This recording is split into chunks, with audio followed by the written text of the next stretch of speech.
Welcome back to Talkin Shop, a pop culture podcast. I'm Eric. I'm Greg. And, I didn't honestly have a topic to talk about today. Like, I didn't really think about one. But That's cool. I was browsing Twitter earlier because I was just fucking bored. And, I saw this post that one of the people I follows retweeted, which was somebody else's post of like a set of album like ratings, like Okay. reviews for albums. Okay. All of them female artists, and none of them are bad reviews either. Like I think the highest one was like an 8 All or right. something. Like there was like Halsey, Adele, and like 2 others. But like somebody in the comment thread posted a thing for what's the general meaning of a score for movies, TV, and music, and a separate one for video games because it is a separate chart. Yeah. So, like, I didn't actually know, like, what the general ranking is. So, like, if we were ranking something like 0 to 10, generally between 0 and, like, 4-ish, 4 can be generally perceived as bad, but 4 can also tie into, like, mixed reviews. Well, the way I And see it, that kind of thing. well, the way I see it, 5 is average. 5 is, yeah, It's 5 like is right base in- average. Yeah, base like me. Yeah, I'm a 5. Nah, dude, you're like... Dude, I'm a 5. You're like okay? a 6. Thanks. You know. It's okay, I'm a 6 on a bad day. You know, my teeth are a little crooked. They're a little yellow, but they're all there. 5. You know, I'm fat, but I'm not like morbidly obese fat. No. 5. That's how it goes. Yeah, but you're very approachable. Yeah. That's Yeah. why I'm not a 4. But like, yeah, so apparently, like movies, TV, and music is a lot less strict than games are, because when it comes to movies, TV, and music, movies and TV that gain universal acclaim start at 81%. Jeez. Like, an 8 out of 10 for a movie is critical universal acclaim, which is, I guess, fair. Like, I could watch an 8 out of 10 movie and go, yeah, it's pretty good. I'd probably watch that a few more times. Yeah. Like, not a problem. I don't think it's a movie that should be hyped up to, like, universal acclaim status. That kind of thing. I reserve that for movies like fucking Blade Runner and Call Me By Your Name and Moonlight and, like, all these fantastically made, like, well-deserved movies. Acclaimed movies that I like are the whole trilogy is good, but I would have to say the first Godfather is one. Ooh. It's right up there. I honestly have a preference for Godfather 2. Okay. I think Godfather 2 is a little better, but That's I can not bad. definitely see why Godfather is like... The whole trilogy is good, but you know the first one always hooks you. Yeah, exactly. The second movie would be Jaws. Ooh. It's just that like movie that for no reason it should be critically acclaimed, but it's what made Spielberg in my opinion. It's the movie that defined the summer blockbuster. Yeah. And it's a really well-made movie, too, because honestly, I don't ever think Spielberg has made a bad movie. Maybe there might be some exceptions, but I haven't seen them. I also have not. Like, I haven't seen War Horse, so I don't know if that's a good movie or not. But, like, I also don't like horse movies, so... You just kind of reach that level as a producer / director where, like, you're just known for good films. Yeah, Like, exactly. Like, oh, so-and-so is making it. It's going to be a good movie. That's actually exactly what I'd label, like, Ready Player One as. I haven't seen Ready Player You haven't seen Ready Player One yet? I haven't seen it, but, like... Did you read the book? No. But I do know that it is my kind of movie. It's nothing but nerd Easter eggs. Oh, God. They are loaded. I know that, like, the final battle is between, like, the main villain using, like, Mechagodzilla, Yep. and the kid makes the Iron Giant. Yeah, so one of the main... Speaking of which... In the book, they call them gunters, because they're egg hunters. Yeah. That kind of thing. So, I only read the book once, but if I remember right, H also makes her own Iron Giant. And, like, that's a huge part of the final battle. But there's actually, like, some changes that were made to be more, like, universally appealing instead of being hipsterish. Because in the book, Daito, I believe it is, one of the other Gunters, fights Mechagodzilla taking on the form of Ultraman. Nice. Nice. But in the movie, because Ultraman's a Japanese property that not a lot of people are aware of unless they like really, really love it, they switched it up and made Daito transform into the RX-78 Mobile Suit Gundam. The original flagship poster boy for Gundam. Hell yeah. And I'm gonna be honest, I got fucking hyped seeing that in the theaters because he says in Japanese like, I choose the form of Gundam, falls out of the ship, transforms into the RX-78 mid-fall, and you can hear a bit of fanfare from Mobile Suit Gundam as he's transforming. Nice. Oh, it's so good. Kind of briefly speaking of it, that's another... The Iron Giant is another movie. That Iron Giant is a, like, fucking fantastic movie. It both makes me happy and miserable that Greg Bird, who directed The Iron Giant, he's like, on my deathbed, I will not make a sequel. He's like, making a sequel would do nothing but diminish the first one. Exactly. You know, because when Hogarth the Iron Giant sacrifices itself and flies into the nuke, and it says Superman. And, you know, that... There's a little epilogue where, like, the little piece, like, hears the call and, like, flies out to the Arctic. Yeah, because he can fix himself. He has a beacon in his head that can summon his body parts to him. And, you know, they think that he's absolutely destroyed. And then Hogarth hears a tapping on his window, and he looks, and it's the screw for his jaw. Yeah, it's one of the screws.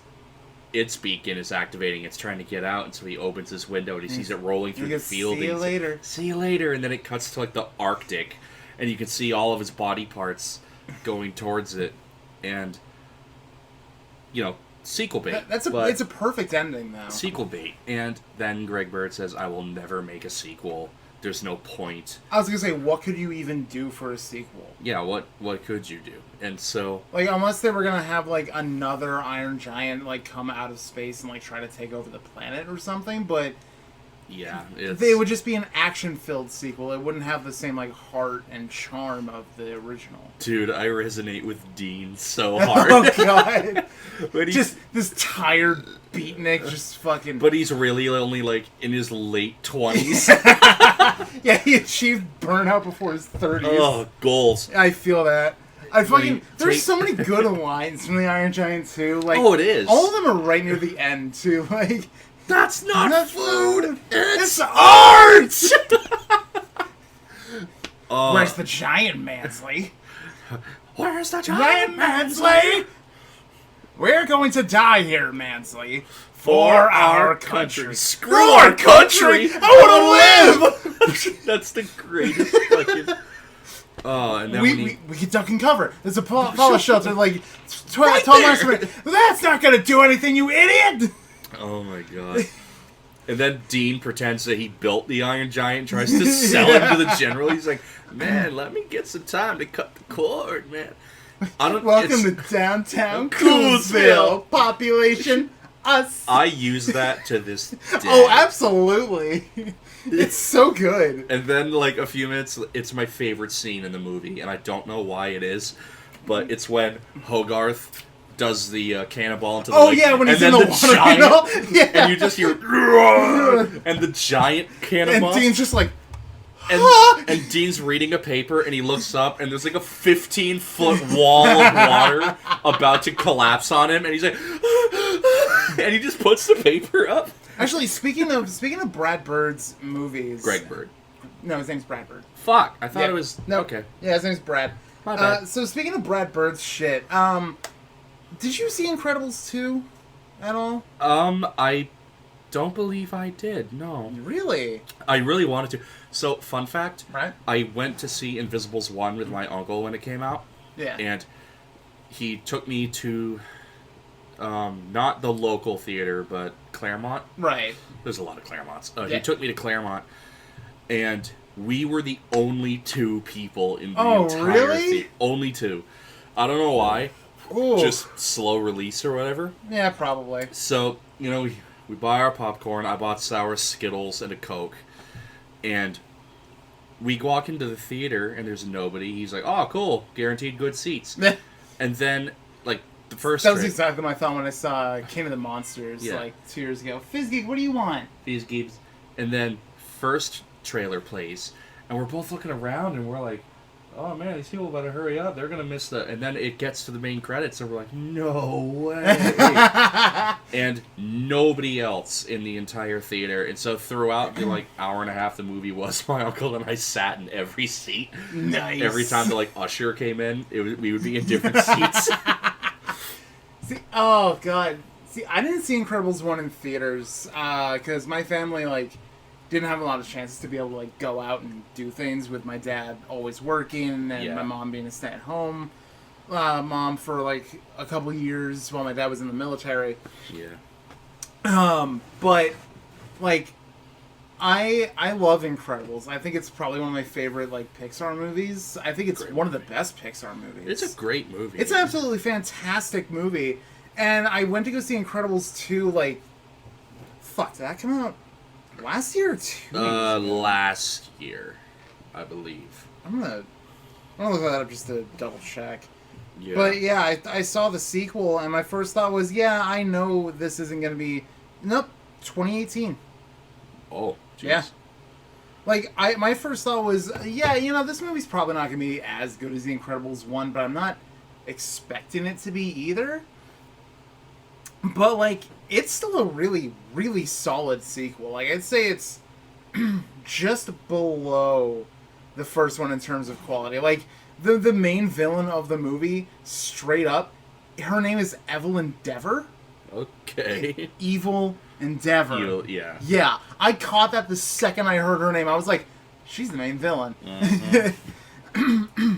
But like, I liked their story. I liked a lot of the new characters they introduced, especially like there was this new team of superheroes that came into the spotlight after Elastigirl started making the rounds and like bringing supers back into the spotlight. Yeah. Some of them were really cool. Like there was like this one girl named Void who can like open like portals and shit. Nice. She's cool. I think there was one whose name was Reflux, and the dude had like volcanic reflux. Oh god. It was it was gross. Yeah. Oh, okay. There's one called Brick. Please tell me you just threw bricks at people. No, please. He's from Wisconsin, and the first line that he says is when Elastigirl asks his name, he goes, Brick. Like, he says like one or two words, and that's it. Uh-huh. It's fucking hilarious. But like, all the new characters were really good. The family dynamic was also just as good, because like in the first movie the family dynamic is Mr. Incredible wants to like save the world again, he wants to relive the glory days, but he realizes that doing it alone isn't a thing anymore, and he has a family to look after. This new one is more about Bob like becoming a better father by like taking on the role of a stay-at-home parent while the other one's out saving the world and like doing their job. Mm-hmm. And like he gets it rough, because that's when Jack starts like really developing his powers and shit. Yeah. And it's really, really good. And there was a line that kind of surprised me where he's like sleep deprived, he's wet, and Jack's like fucking around, and he says something. He says like something, but he ends the line with, "I'm gonna crap thunder and I'm gonna shoot lightning," and I'm like, this is a kids movie. Yeah. This you can't say that in a Pixar movie. You can't say crap. So I'm gonna name a Pixar movie that nobody remembers, but they had open swearing in it, and it was called Ants with a Z. Oh, that's DreamWorks. It is DreamWorks. I'm sorry. Well, DreamWorks movie, Ants. Do you know why Ants and Bugs Life came out right around the same time? I just kind of considered it happenstance. It's because John Katzenberg used to work for Disney, and he had a bunch of ideas for movies, and he took those ideas with him when he helped create DreamWorks. So, like, Disney and Pixar still kept those ideas, but he also wanted to tool around with his own and, like, make something entirely unique. So, like, the early rise of DreamWorks movies with all their really good films, that's pretty much thanks to Katzenberg being like, hey, fuck you, Disney. We're gonna do our own thing. Eat our shorts. Dude, there was the main character for Ants is Z. His name's just Z. Yeah, isn't he played by Woody Allen? think. Like, that movie has, like, maybe. a really weird cast. It's been a while, but the princess goes missing, and he has a crush on the princess. Oh, no. And so he goes to rescue her, and she's, like, locked in this room. And so he's shimmying on, like, this edge of a cliff, trying to find a secret entrance, and there's a window, but it's tinted, so he can't see inside it. And then you can hear the princess in the room like, "Let me out of here," blah, blah, blah. And then he gets to the window, and you just hear, "I'm the princess, damn it!" And she throws a chair through the window. That's fucking great. Oh, there's one where his friend, oh god, I can't remember his name, but... Yeah, so I pulled up the cast list. Okay. This is a fucking cast list. Yeah. So Woody Allen played Z. Yep. Dan Aykroyd played a character named Chip. Yep. Chip. And Bancroft was in it. She's like a really good old school actress. I love her. She's awesome. Danny Glover, Gene Hackman, Jennifer Lopez. Wow. John Mahoney, Sylvester Stallone, Sharon Stone. Steven Stallone played the friend who I can't name. Christopher Walken. Yep. Christopher Walken. And there's like a bunch of assorted voices and shit, but like, goddamn, that is a cast. Yeah, it was. That is a fucking cast right there. Yeah. Oh, that was a great movie. I mean, my grandma bought it for me, but I guess she didn't read the back because she puts it on, and then like Z's best friend is like, "Oh, what are you bitching about?" My grandmother's like, "What the fuck?" My grandmother was like, "What the fuck? This is a kids movie." See, oh god, my first DreamWorks movie was Shrek. I went to see that shit in like theaters. that movie came out in 2001. I was 5. The first movie I ever saw in theaters, I was also 5. It was Hercules. According to my parents, that was the first movie I actually saw. Yeah? I was like 2. We may have gone to the same fucking... No, I was in Florida at the time. You were in Florida, yeah. Alright. But yeah, according to my parents, like, that was the first movie they ever took me to, and I'm gonna take their word for it, because I was 2. That was, 22 fucking years ago. I'm not gonna remember that. Also, another entry in the I thought this was a kid's movie, Hercules. We are the muses, the Transformers, goddesses of movie. the arts, and the creators of heroes, like Hercules. Honey, you mean Hercules? There's that one sassy one who was just all about. And then a fire came and destroyed the whole town. Everything except for old Snowball here. Wow. Was the fire after the earthquake or before the flood? My Latin teacher.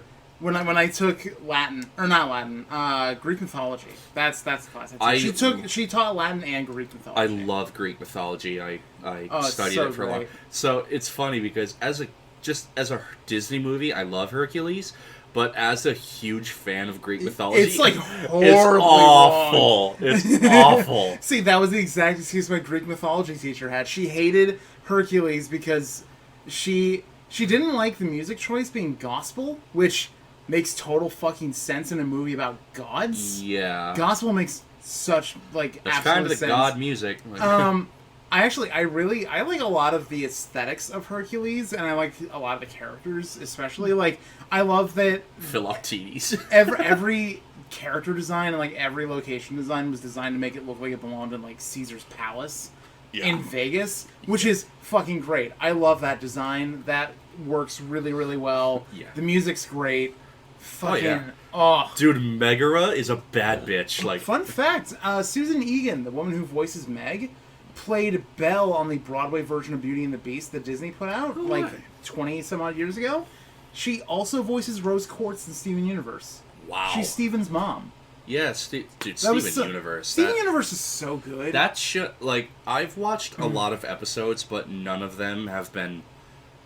What's the term I'm looking for? I guess in order. Like, yeah. I've never watched a season. I've just been like, I'll watch this episode, and then a while later, I'm like, I'll watch this episode, so I can kind of piece together stuff. There's a lot to that show. It's such a good show. It's such a, like, I love the rebirth of kids shows, starting with, like, Adventure Time and regular show, and, like, being able to teach kids more, like, adult themes, so that way they can grow up getting used to those kinds of things. Like ideas of sexual identity and emotional and spousal abuse, physical domestic violence. Adventure Time is my shit. Oh, I it's love that so show. good. Did you see the fucking 3-part staked series where it shows you what Marceline's background and how she became? Dude, I cried. Oh, it was so fucking sad. I cried like a bitch during that. And not just one tear, that's sad. I mean, why would you leave? See, what's funny is that me and Dalton all grew up with a different era of modern Cartoon Network cartoons that we really vibed with, because I didn't have cable growing up, so I didn't see Adventure Time and regular show until way later. My era of Cartoon Network was, just to rattle off a few, the same era I grew up with, the late 90s, early 2000s stuff. Just to name a few, my era was Courage the Cowardly Dog, which, fuck yeah, Johnny Bravo, Samurai Jack, Powerpuff Girls, dude, Mojo Jojo, Cow and Chicken, Cow, Chicken. Mama had a chicken. Mama had a cow. Dad didn't care. Dad was so proud. He didn't care how. And then it went a slap funk. Shit. Codename Kids Next Door. That's a dude. I don't know if I'm just overly fucking. I mean, probably I am overly emotional. That's another show. Dude, the movie, when you find out that Nigel's dad was number 0, was Agent Zero. Oh, and he father used to be part of the KND. Father is Nigel's uncle. Yeah, he's his dad's brother. Their arch nemesis is his uncle and cousins. Yeah, and the delightful children from down the lane are his cousins. And when he finds out that his dad is the legend agent number 0. Yeah, and he gets his powers back because he's the only one who knows how to stop the, and he has this badass I'm Agent Zero, I'm everything you thought I was and more. Because before that, Nigel just thought his dad was kind of this lame-o who just he was fishing. An adult. And then adults are either evil or just kind of boring. Yeah, and then he I mean, he's alive, but yeah, he willingly re-sacrifices his memories to save the day. And so Nigel walks over to his dad, who's collapsed on the ground. He's like, "Dad," and he's like, "Nigel, want to go fishing?" So bringing up Candy, did you ever hear about the plans for Galactic Kids Next Door? No. The sequel series? No. So it was a failed test pilot that tried to get off the ground. They pushed it to the Cartoon Network execs, and the timing for it was super wrong, because guess what year they tried to pilot it? 2009. When Disney was, or not Disney, when Cartoon Network was still doing their live action shit. Yeah. Yeah. So, bad time to do it. But, I don't know if the website's still active anymore or not, but you can find it on YouTube. The test pilot is all rough animatic, and it's just a scene of Nigel in, this command center. Mm. And one of the Candy operatives is looking at, not one of his teammates, but a different operative, is looking at him and telling him, "Nigel, no, this isn't the way we can, we can find another solution to it." And he's like, "No, it's already too late." And he activates a mechanism that destroys the Earth. Holy shit. Yeah. It probably would have been fucking amazing, but Cartoon Network made really bad decisions during that era. Yeah. And nothing worked. Foster's Home for Imaginary Friends.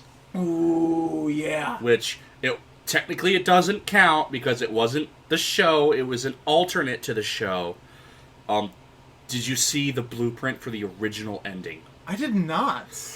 Oh my god, I wept. Again, I cry a lot, judge me as you wish. No, we're very in touch with our feelings. It was... Dude, I cried during the Steven Universe movie when I watched it. That was a really good movie. It's so good. Spinell is probably one of my new favorites. We'll get to that in a second. I just need to finish this. So, the original ending for the Foster's Home for Imaginary Friends, it was supposed to zoom into just a regular-looking house with Frankie sitting in the living room cross-legged, looking at a snow globe, just playing with it. And Madame Foster, who is her real grandmother, she was the grandmother of the show and still her grandmother now, she comes to like check on Frankie, and she's just watching her, not saying anything.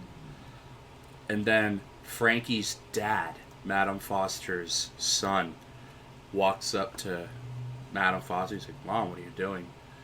And this really resonates with me, and I'll tell you why in a second. No. Madame Foster says, "I just don't understand this autism thing." And Frankie's autistic. Holy shit. Madame Foster puts her hand on Frankie's shoulder, and Frankie looks up at her, and she goes, "Come on, honey, it's time for dinner." So she puts down the snow globe, and they go and they eat dinner. And it zooms in on the snow globe, and it's the Foster's house for Friends. And she imagined the whole show, and it was supposed to say, thank you for spending time with us. Foster's home for imaginary friends. That's how it was supposed to end. God, that would have fucked so many kids up back in the day. It would have, and I would have... That would have fucked me up back in the day. That's one of those things where I would have been super pissed the first time I saw it, but, like, just how the way I explained it to you, I would have grown to love it because I have... Exactly. Autism, Asperger's syndrome, and I would have been like, oh my god. Like, yeah, that resonates so much more. The whole show.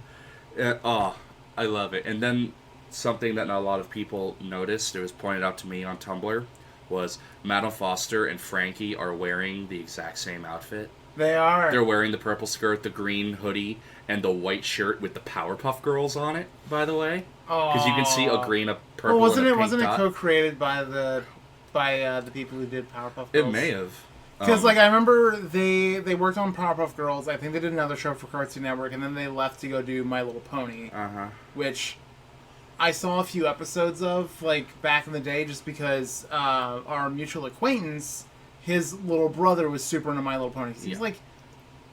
God, he was, like, fucking 6, maybe 7 at the time. Yeah. So, like, you know, I sat down, I watched a couple episodes. It's cute. You know what? I will never, ever judge. It's a harmless show with a really toxic community. My cousin's a hardcore brony. And you know what? You're not fucking hurting anybody. Love your show. I love nerdy shit that some people don't like. Don't break out the cum jar, though. Just, 1, don't break out the cum jar. And 2, don't literally stab somebody because they said another pony was best pony that wasn't yours. Wait, what? Yeah, there's, like, reports of, like... This is an example. They're like, you know, Fluttershy is best pony, or Applejack is best pony, and whoever doesn't, they're like, stab people over it. What the fuck? Yeah, I hate Captain America, but if I meet somebody who loves Captain America, I'm not going to stab them over it. I'm right here. Yeah. Yeah. And... No, honestly, okay, that's something I'd like to get on the topic of. Toxic fan bases. Let's go back to Steven Universe. So, I'm lucky. Holy shit. I'm lucky. None of the people that I know who love that show, you know, you already mentioned Dalton, my buddy James, everybody I know who likes that show is totally cool. Yeah. It's because we know it's just a show, and while we're proud to be part of the community... And James is actually, like, very, very gay. And so, right, so that probably resonates a lot more with him. Well, because I'll be watching it with him, and I'll just take it at surface level. I'm like, yeah, okay, they're gems, they're aliens. And he goes, no, like, yeah, they all have, like, feminine...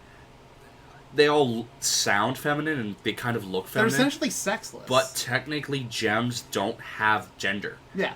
And then, he goes, you know, and then... You see the backstory where you find out that Rose Quartz and Pearl like had a relationship, and then Rose Quartz left Pearl for Greg, for Steven's dad, Greg. And okay, so when I watched the movie, right? Fuck Steven's mom. She's my god, Rose Quartz ends up becoming like the worst character in the show. Pink Diamond. Pink Diamond specifically slash Rose Quartz. Both of them for different reasons. They're horribly toxic people. First of all. Pink Crystal, or Pink Diamond, because technically different personalities. Yeah. Pink Diamond left Spinel in her personal garden for 5,000 years.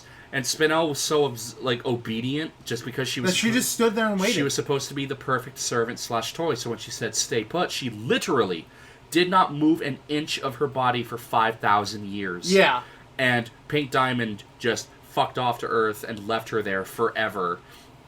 And it wasn't until much, much, much later when Steven sent out the announcement that she even realized to all of the gems that he's like, hey, so I'm Steven. If you don't want to be part of Gem Society anymore, come to this place called Earth. I'm here. Here's other gems. And that's how she found out. Yeah. Cue the movie.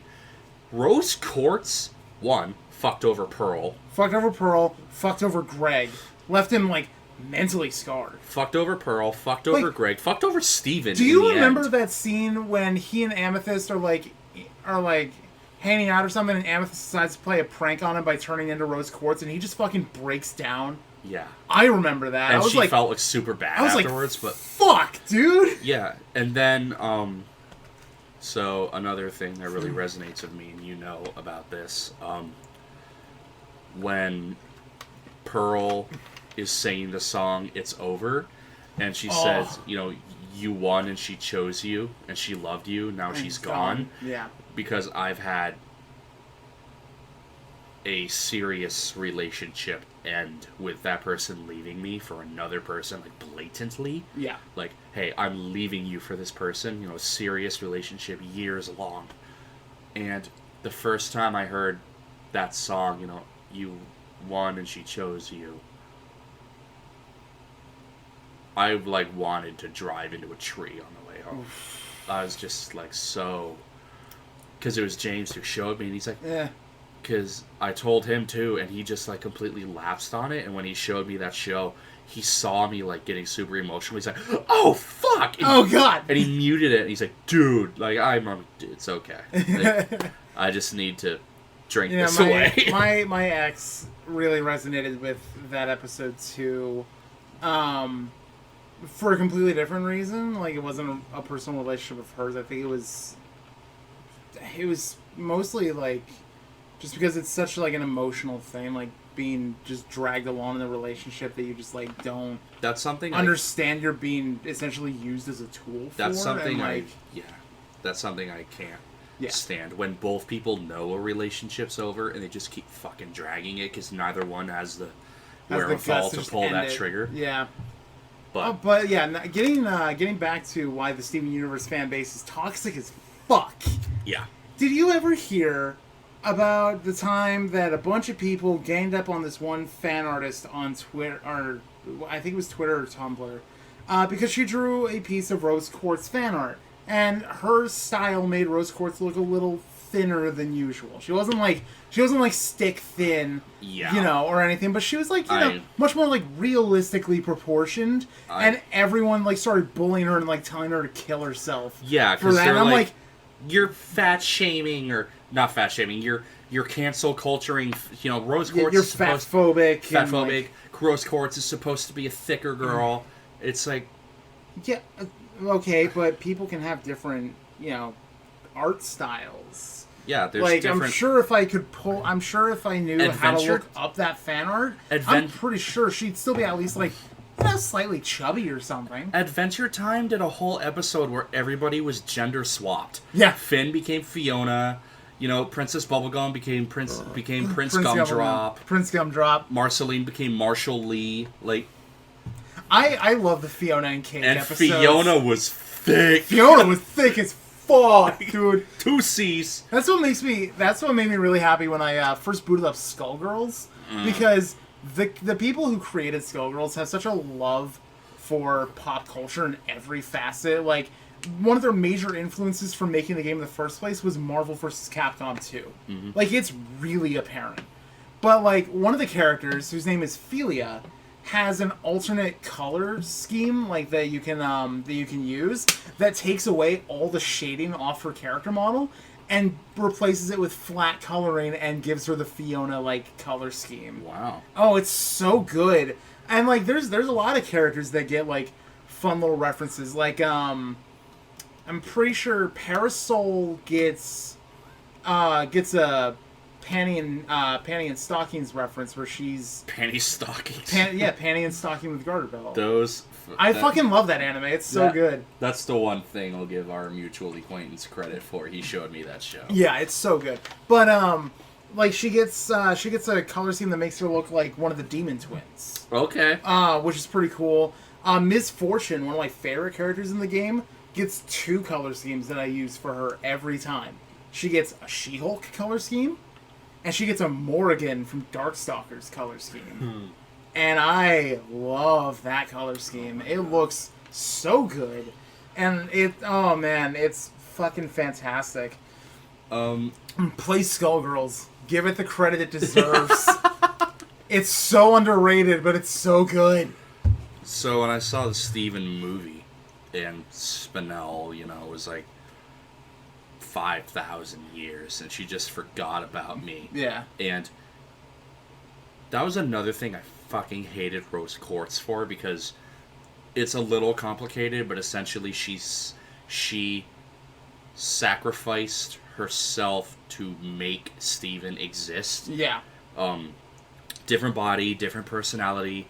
He doesn't have any of her memories, or that got retconned, but a new being. Yeah. And so she just caused all this up. She left the other diamonds, which pissed them off. She left Spinel for 5,000 years, which enraged her. She fucked over Greg. She fucked over Pearl. Honestly, the 2 characters I feel the worst for, just because of Pink Diamond's actions, are Pearl and Spinel. Yeah. And Greg. I feel bad for Greg. And then she noped out of being Rose Quartz and made Steven, leaving Steven with all that bullshit. Yeah. He has to clean up his mother's mess because she just fucking bounced. And literally, all that show is him learning his powers and various people being like, hey, your mom was a bitch. Hey, your mom fucked me over, so I'm going to fuck you over. And then by the end of the movie, when Spinel tells him, like, yeah, your mom left me in a garden for 5,000 years, he's like, I can't believe she'd do that. And then he stops for a second. He's like, actually, yeah, I can. No, I totally can. Yeah, I can. Yeah. Like, he's totally aware that his mom was not... Like, because, like, that's such a good... like, character growth between, like, the first episode when you learn, oh, Rose Quartz was this super badass gem who helped, like, defend the world from the diamonds and all that shit. She was the gem of love, life, and healing. Well, yeah, like, the first episode, Steven looks up to his mom and hopes that he can live up to her example. Mm-hmm. By the end of the series leading into Steven Universe Future, which I haven't seen yet, like, Steven fucking hates his mom. He does. Everybody hates Rose Quartz by the end. Which is justified. Which, I don't know if it's intended or if it's just like a side acknowledgement that I have, but that kind of goes to show that just because somebody is your parent does not mean you have to like them. Exactly. Like, I'm not saying hate your parents for no reason. I'm just saying, like... No, but if you have an obviously toxic parent, it's good to cut ties with them when you can. Yeah. Because you don't want to be a part of that person's life anymore. Yeah, you know those kids who, like, the second they turn 18, they move out and they never talk to their parents again. Oh, God, there was this one time years ago, I think I was still in high school, my aunt managed to somehow persuade my mom to, like, reconnect with her biological mother after she left when my mom was, like, a kid. Yeah.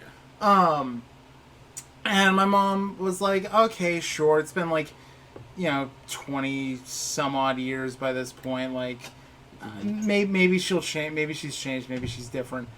So, my mom, my sister and I all went to go have dinner with my biological maternal grandmother and her husband, and it was a fucking nightmare. Like, the second that dinner was over and we left to go home, my mom straight up looked at us and went, I am never letting you see that woman again. Was she just like a bitch or like... I don't even remember. That's the thing. Like, I don't remember exactly what was wrong with it, but like that woman, I could just get a vibe from her that she was just like fucking toxic. And like, I'm really glad I haven't bothered to try and connect with her in any sort of way. Because you know what? I'm happy with my mom's stepmom. Yeah. Because that's my grandmother. That's the woman I've grown up to know and love. Like, yeah, we talked last week about how I was adopted and, like, my dad's my dad. Yeah. And that, like... Your dad's your dad, but Bill is your father, like... Yeah, he is every... When people ask me who's my dad, I say Bill. I don't give Dennis any acknowledgement whatsoever. Oh, yeah, that was my mom's biological mom named Kate. Kate. Yeah. Yeah. my buddy James, who I mentioned, showed me Steven Universe. I no last name, so he wouldn't he wouldn't care. His entire family, basically, when he came out, and he'd known since 7th grade, but he didn't tell everybody until 10th grade. Right. Just because he that's when you give yourself the time to want to be really sure and find the courage and whatnot. And when he said, I'm gay, his mom kicked him out. Parents were already divorced. Mom kicked him out. Fuck that. In the winter, by the way. So it's the winter. Oh, yikes. It's nighttime. It's freezing. He has nowhere to go. And I said, "Where'd you go?" And he said, "I went to a cemetery because it was quiet and there was nobody there." And then cops came because, it's a guy sitting in a cemetery. Yeah. The cops came, said, "Who are you?" I told them. They said, "Where do you live?" I told them. They said, "What are you doing outside?" I told my mother I told my mother I'm gay, and she kicked me out. And they said, "Well, we're sorry for your predicament, but, you have to go home." And he said, "Well, if I could be home, I would Yeah, be." right. And they said, "Well, maybe if we're there." And so the cops brought him home. They brought him home, let him out of the car, said, "Have a good night," drove off, and he walked right back to the cemetery. Oh, Jesus. And a couple years later, actually, no, right around then, I'm sorry, it was 9th grade, because you're generally 13, 14 in 9th grade. So when he was a freshman, he had a younger brother, Garrett, I believe. Oh. James was 13, Garrett was 9. His dad stabbed his brother to death. Oh, Jesus Christ. In front of him. And then he stabbed James. James only has one lung. He has his right lung. Because the dad was going for his heart, but he missed and punctured his lung. Oh. Yeah. And... Fuck, man. Yeah. I've asked him if I can talk about it. He says, just don't use names, because... Right. I'm don't say his full name. Don't use last name. Don't give my parents' names out. I'm like, okay, I won't do that. And I haven't. And so... his brother died. And... 911 came. His mother didn't press charges. What the fuck? I guess because the dad's side of the family was all lawyers. Right. And they said, "Oh, your name's gonna be everywhere in the paper, and they're gonna drag your name through the mud, and blah, blah, blah."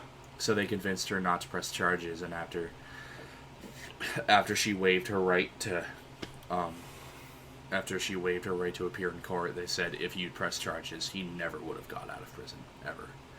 One count of murder, 1st degree, another count of... Attempted murder, 1st degree, and 5 years. Fuck. 5 years in, and I think another 10 probation.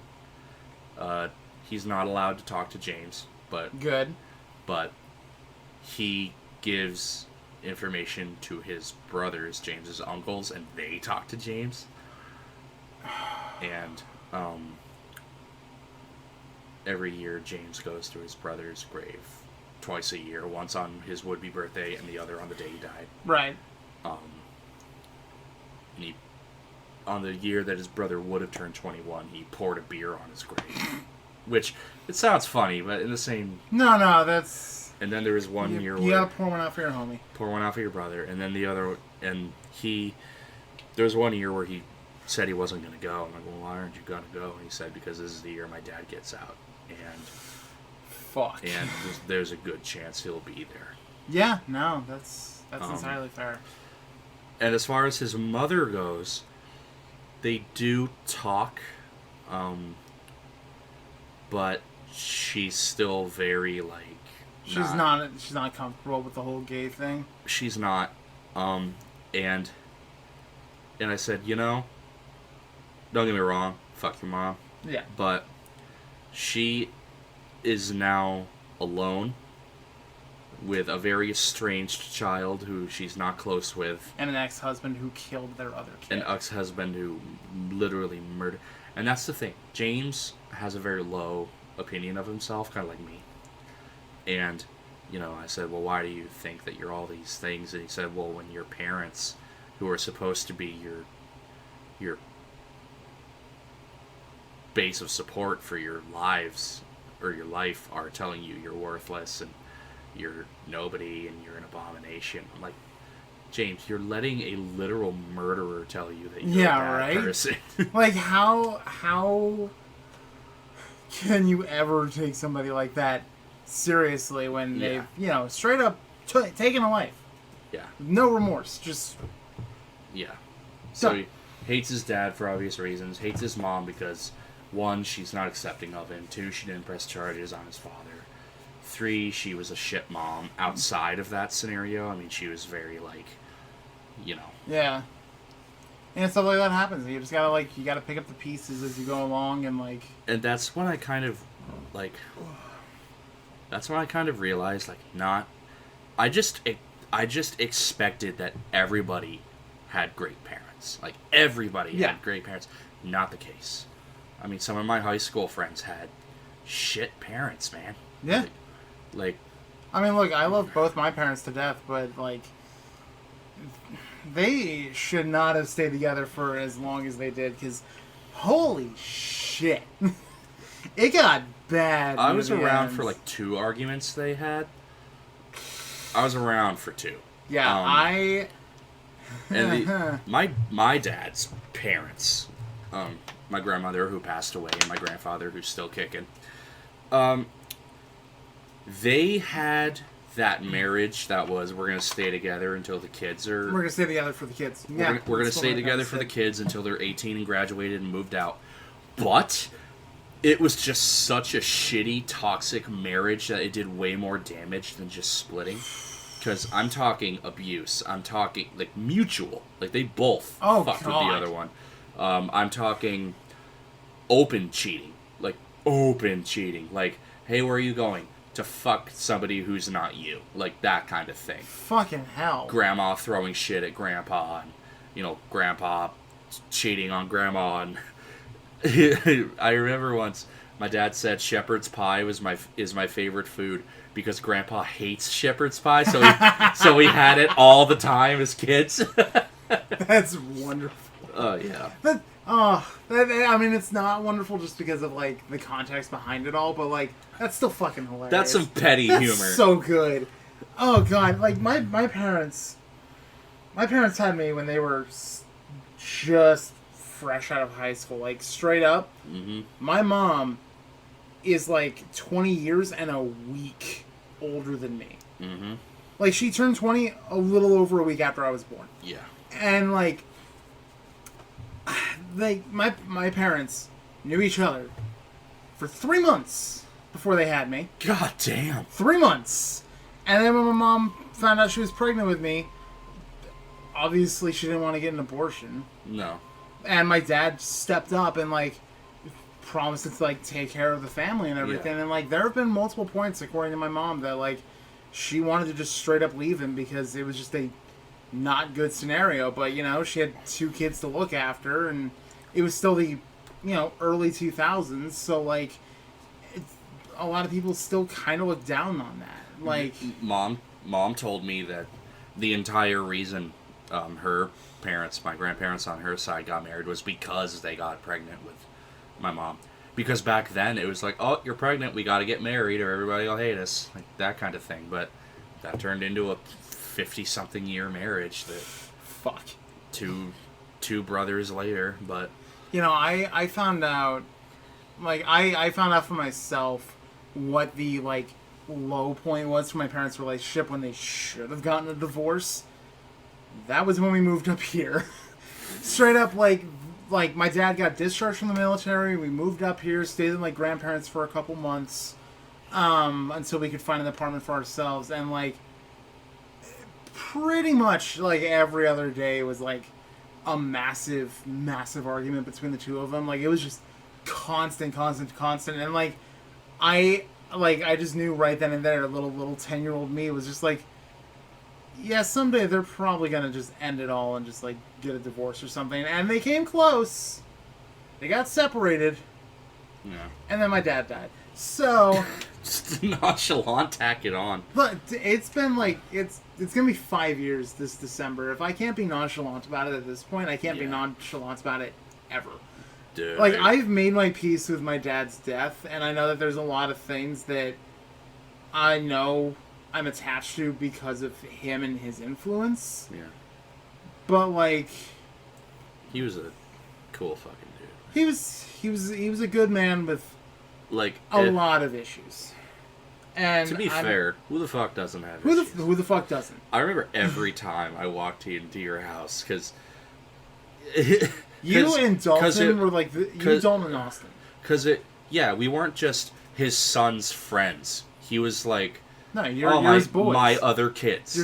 His boys. Your parents really were like, you're all our kids, basically. Yeah. And every time I walked into your house, fuck you doing here? I'm like, looking for love, and he's like, wrong house. Out of all of my friends, my dad only liked, if I include my ex, 4 of them.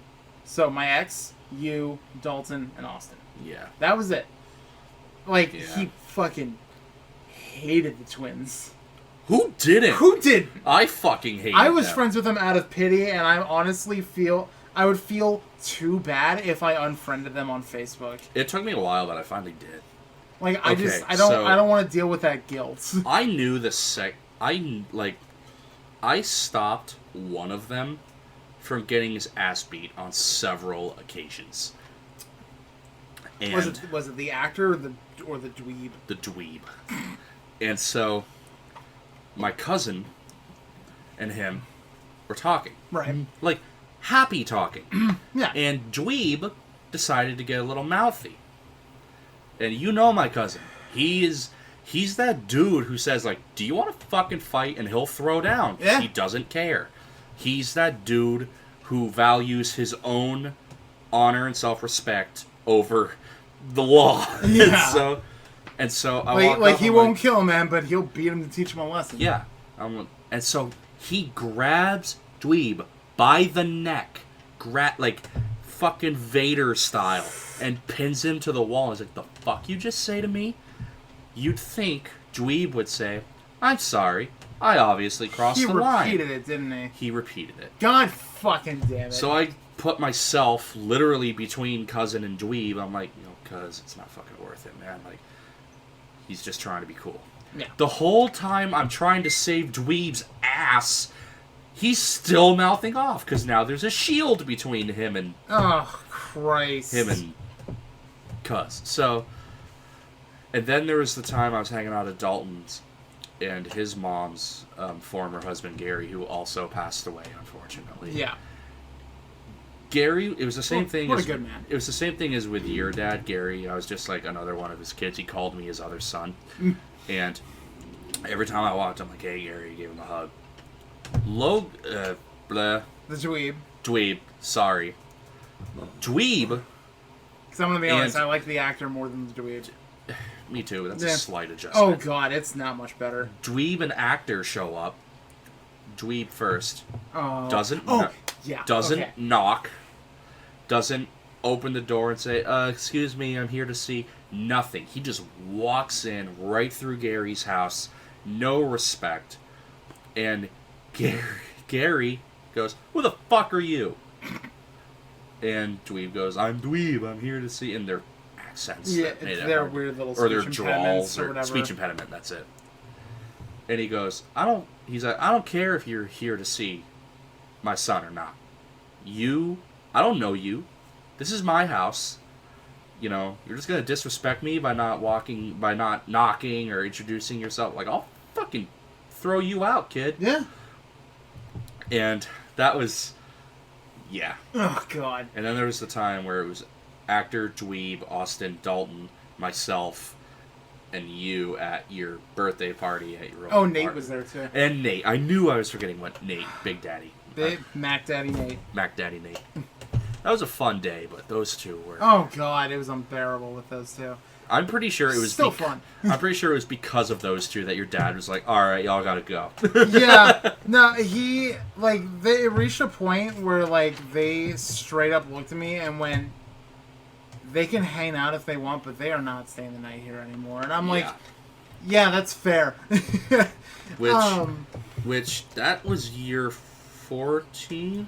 13th or 14th, somewhere around there. We've been friends a long time. Oh, yeah. So, over a decade. Eric and I have been best friends for going on 10 years. We met in middle school. Like, when you were about to move on, I was in about 6th grade. Yep. Through Dalton and Austin. So When was that? 6th grade, I was about 11. So, yeah, about as long as I've lived here, actually. So, about 14-ish years. 14 years. Yeah. That's... Ooh. Oh, God, there was this... Like, I stopped hanging out with the twins completely after my ex and I were still part of the D&D group down at the library. Oh, God. And one night, the session ended, and we were all just, like, chilling. Hanging. We were all just chilling, like, you know, we didn't quite want to go home yet, so, like, you know, we just kind of hung out and talked for, like, a couple minutes. Mm-hmm. And the dweeb liked to get uncomfortably close when he hugged my ex. Yes, like, he did. Uncomfortably. So at that moment... Same with mine. Actor openly told me, he's like, I'd fuck your girlfriend if I could. It's like, well, that's not very friendly. To be fair. You wanted to fuck my ex. So, like, okay. You would have if you had the chance. No, I would not have. I told you that she is very beautiful, and I told you that you're a lucky guy, but I also told you that you've been my best friend for 12 years at that point, and that I could not do it because I respect you too much. And then you said, what if I was dead? And I said, oh, if you were dead, then I'd wait 2 weeks out of respect. Yeah, that's what I mean. But not while you're alive. No, it's not It's not like I'm gonna bang your ex a half hour before you get home. That's not what it was. No. Come on, you wouldn't fuck my ex?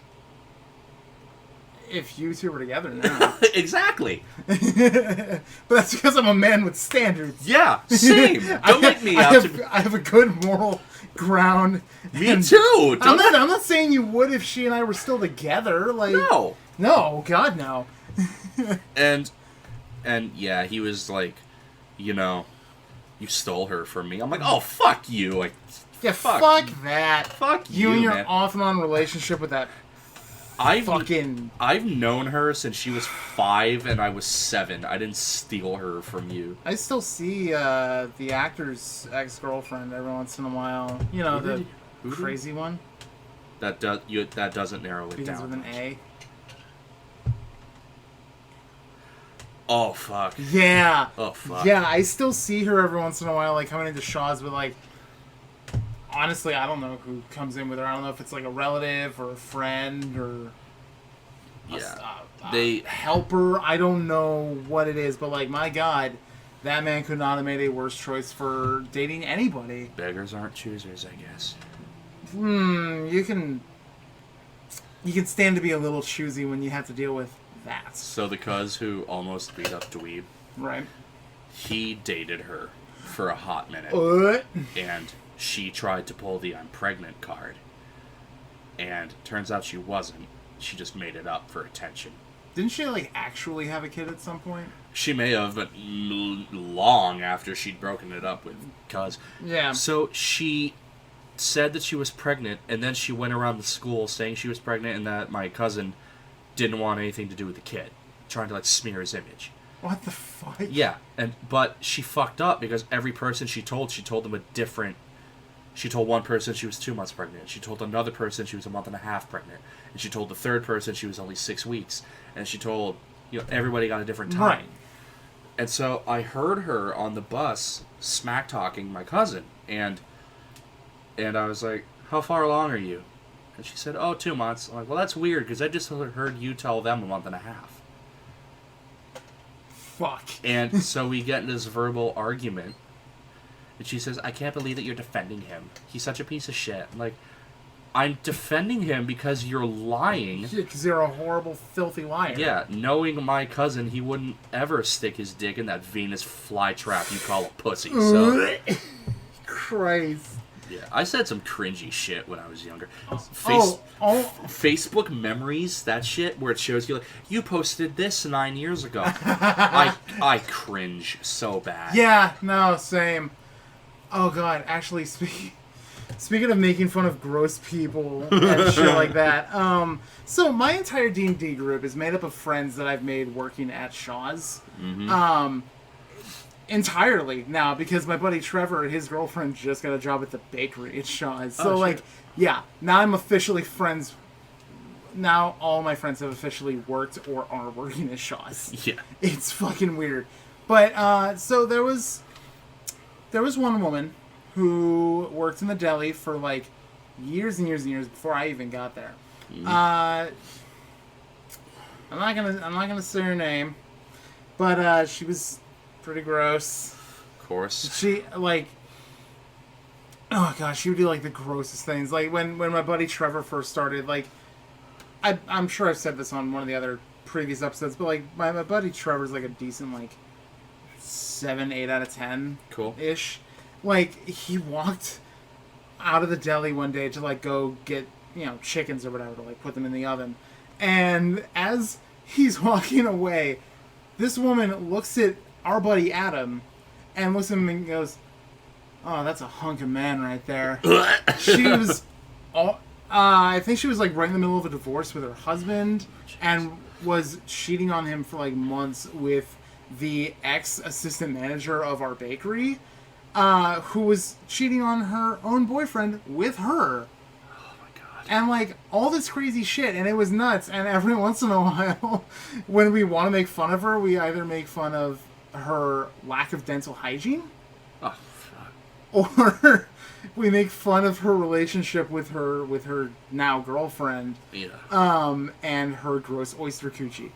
Oh my god. Yeah, that's how we refer to it every time. Every time she walks by, it's does it smell like low tide to you? No, see, I like to try to keep up appearances around her just to, give off that image that I'm a nice person to, everybody, but my god. Yeah. I could not have been happier when she left the deli, because she was just fucking annoying, and I've had, I don't want to sound mean, because I've had, I don't want to... What a person physically looks like does not mean that they're, no. a good and or bad person, but... If they use their appearance to define their personality or to make up the fact that they have no personality, then it's a problem. Yeah, but if you just so happen to not be thin, let's say, and you're a dick... Yeah. That's on you. That's on you. That's on you, buddy. And guess what I'm making fun of? Because I'm fat too, but I try to be a nice person. Yeah. What was her name? Austin's old girlfriend. R. R. We'll call her R. Redhead. So. The one I helped her cheat with. Yes. Oof. So at that same D&D group in the library. I feel really bad, all these years later, thinking about that. So, at that same D&D group in the library, after we finished up, I was just waiting by the door for my dad to get me because I was 14. Right. And I'm waiting there, and she walks up behind me and again gets very close, and she just starts rubbing me with the tips of her fingers. Oh. I'm like, what? No thank you. And she starts blatantly hitting on me, and she's still dating our mutual acquaintance at this time. She's still dating him. Fuck. He's 50 feet away. Oh, Jesus. Not obviously paying attention, but she's like, I noticed you looking at me a lot tonight. I'm like, no, I wasn't. I can assure you. Look, I can look back on a lot of the things I did in high school and kind of cringe at it. That is definitely one of the things I still cringe at, is the fact that I willingly, in my horned up 15-year-old mind, went, yeah, I could start a secret thing with her for a month and a half. I don't know what the fuck I was thinking. Oh my! And I still feel really bad about that. All these years later, but I felt really bad about it when I told our mutual acquaintance that, because he straight up looked at me and went, "Yeah, I know. I'm not angry at you." And yeah, I'm like, Yeah, he like knew she was cheating. No, but be angry with me, dude. I helped your girlfriend cheat on you. I know. With your best friend. I know. And then Fuck. My neighbor growing up, we'll just call her Kay. She sent me a photo one night of her in like a bikini from the neck down. No prior conversation, no anything. And I'm just like, I just wrote back, cool. Yeah, you know, because one, I didn't know what to write back, and two, I was like, play it off, you're cool. Right. You know, I wrote back, cool. And she said, parents aren't home. Her house was literally, if I ran 15 seconds from my house. If I ran. Like, a minute if I walked. I am, like, had you been a fly on my bedroom wall, you would have seen me pacing. Because I'm trying to think, okay, there's a girl who's pretty attractive 15 seconds down the road from me, sending me semi-lewd photos who wants to bang me. The only reason I didn't immediately fly out the door was because I'd heard a rumor a few days earlier that she had herpes. Which, it's high school, you hear rumors all the time, most of which aren't true. But like that's a serious contracted STD. But I'm not risking Megatron's health. No, God no. You name your dick Megatron? Leader of the Decepticons. Don't you laugh at me.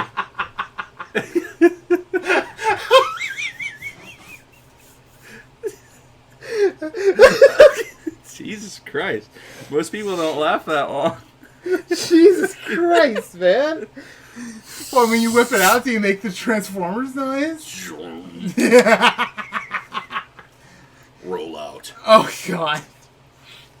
No, I say there's no rule but mine. And so, I'm not risking Megatron's health on a rumor. And so, I'm just like, do I do it? Do I not do it? And so finally, I decided not to do it. Right. I was like, if I'm wrong, then maybe I'll have another shot in the future. And I wrote back, sorry, can't. She wrote back, cool. 3 days later, it was confirmed that she both got and transferred herpes in a 3-way. Oh! Yeah. So. Oh my God! So You dodged a bullet. I dodged there. that bullet because man, it came close, man. Oh. It came close. Oh man, that is unfortunate. Yeah. Well, fortunate, but yeah, fortunate for you, unfortunate for the poor souls who got herpes. Yeah. Oh my God. Anyway, let's go back to toxic fan bases. That's right, Steven Universe. Well, I think we've said all we can say about Steven Universe because that's how we detracted for like 20 minutes. Toxic fan bases. Rick and Morty. That has a toxic fan base? I thought it was all pretty universal. Like, what would they get toxic over? Did you not see the Szechuan sauce controversy? I mean, no. Okay, so no. McDonald's a couple years ago brought back Szechuan sauce. For the live-action Mulan. Not even. Just because they saw that the episode of Rick and Morty that, like... Szechuan sauce Morty! Like, Szechuan sauce Morty! Yeah. Yeah. He fucking...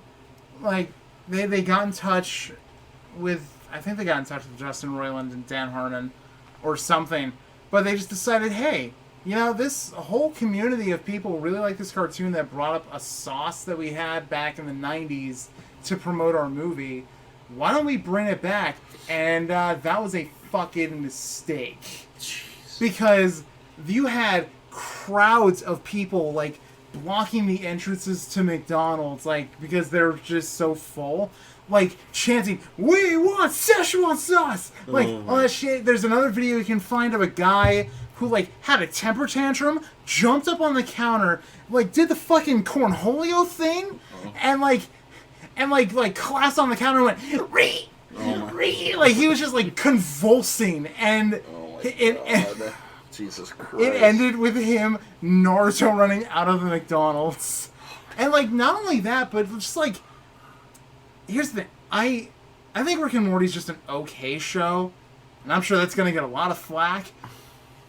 I think Rick and Morty's just an okay show. I think, like, there's some really good episodes, but honestly, a lot of it's just kind of gross and awful for the sake of being gross and awful. And a lot of people look up to Rick as an icon, or Rick, a miserable, depressed, alcoholic, nihilist who's estranged from his family and hates himself. These are the same people who also probably glorify the Joker and Rorschach, and you shouldn't glorify any of them. These are the same people who think that Joker and Harley Quinn are like a goals relationship. Yeah. No, I can't tell you how many girls I saw in high school that were just, especially after like Dark Knight came out, and it was rumored that Harley Quinn was going to be in the next movie before Heath Ledger died. Before Heath Ledger passed. And they're like, oh my god, the Joker and Harley Quinn, they're fucking goals. I'm like, read a comic! Yeah, read Joker? Read Wiki, at least. Like, Harley Quinn gets beaten by him, raped by him. Left for dead most of the time. He lets his henchmen fuck her just because. He leaves her for dead on multiple occasions. Anytime anything goes wrong ever, it's her fault, even if she has nothing to do with it. Yeah. How many animated Batman shows and movies does Harley, in a weird way, actually one-up? She pulls off his schemes that he's not able to, and he's just like, you didn't do it right! Oh, that's one of my favorite episodes of Batman the Animated Series, is when Harley decides to try and stop Batman for a day, and she ends up getting like super close to actually killing him. And in the fight that Joker and Batman have on top of a train, Batman looks him dead in the eyes and goes, Harley did something that you have never been able to accomplish. How does that make you feel? And the Joker just goes into a fucking rage. Yeah. Like, no. Joker and Harley are not goals. Harley also made Batman laugh. Yeah. Joker, like, there's a few characters in pop culture people should not be looking up to because these are bad people. Rick? Yep. Do not look up to Rick. Rick is the exact opposite person you want to look up to. The Joker. Yeah. And, like I said, Rorschach from the Watchmen comics. I mean, I thought he was interesting. But Rorschach is a right-wing, like, equal opportunity, I hate everybody kind of person. Uh-huh. And that was actually a huge thing that a lot of people hated about the HBO Watchmen sequel TV series, which is a sequel to the comic, is that there's a hate group in this new America that's modeled themselves after Rorschach, and everyone's like, no, that's not right. Rorschach's a good guy. He's a hero. Why are these racists, like, modeling themselves after him? And I'm like, Rorschach, if you read the supplementary shit that's at the end of every issue in Watchmen, there's some elements of Rorschach's story that kind of bleed in there. He delivers his journal to a ultra-conservative right-wing newspaper because they're the only people that would ever publish his shit. And, like, he knows that. He also, like I said, he hates everybody equally. Yeah, nihilist. He sees the world in black and white. There is no moral gray area. Yeah. So if you're evil, you're evil. And he also has certain prejudices against other races and creeds and shit like that. You should not be looking up to Rorschach. Look up to Joker in one instance when he's fighting. He's helping Red Skull until he finds out that he's a Nazi. Yeah, he's a literal Nazi, and Joker's like, fuck that. And he's like, wait, you're a Nazi? And Red Skull's like, well, yeah, but what do you care? You're also a murderous psychopath. And he's like, but I'm an American murderous psychopath. If I kill people, it's just because I do it for my jollies. I don't do it because I hate a certain race of people. I do it because it's funny, not out of hatred, you dumbass. Yeah. He starts beating up Red Skull. It's so great. I saw that thing you posted earlier where it's like, you know, these comic characters represent LBGT, and you know, Captain America is literally about defeating the alt-right, and if you don't understand that, then you don't understand Captain America. Yeah, exactly. You don't understand Black Panther or the X-Men or like literally comic books in general, because Stan has gone on record stating that racism is not a thing that should be tolerated in this country. Yeah. And that's one of the reasons why he created the X-Men in the first place. It's because it's an allegory for prejudice. Yeah. Not even against a certain race, just anybody who's not white, straight, and a man. Somebody Professor X is handicapped. Professor X is handicapped. Magneto's a Holocaust survivor. A lot of them technically count as disabilities. Cyclops can't see. Yeah, Cyclops can't see. He can Professor not. X's own son, Legion, is schizophrenic. Yep. He has multiple personalities in his head that all have different powers. Which is pretty cool. Deadpool was pansexual / Yeah, Deadpool's pansexual. Thanks to Brian Michael Bendis' all-new X-Men comics, Iceman's gay. Nice. Which actually makes total sense considering beneath all the ice, all he's wearing is a Speedo. And he cares a lot about his looks. Jeez. I think the message was on the wall the entire time that Iceman was probably gay. And a lot of people just didn't notice.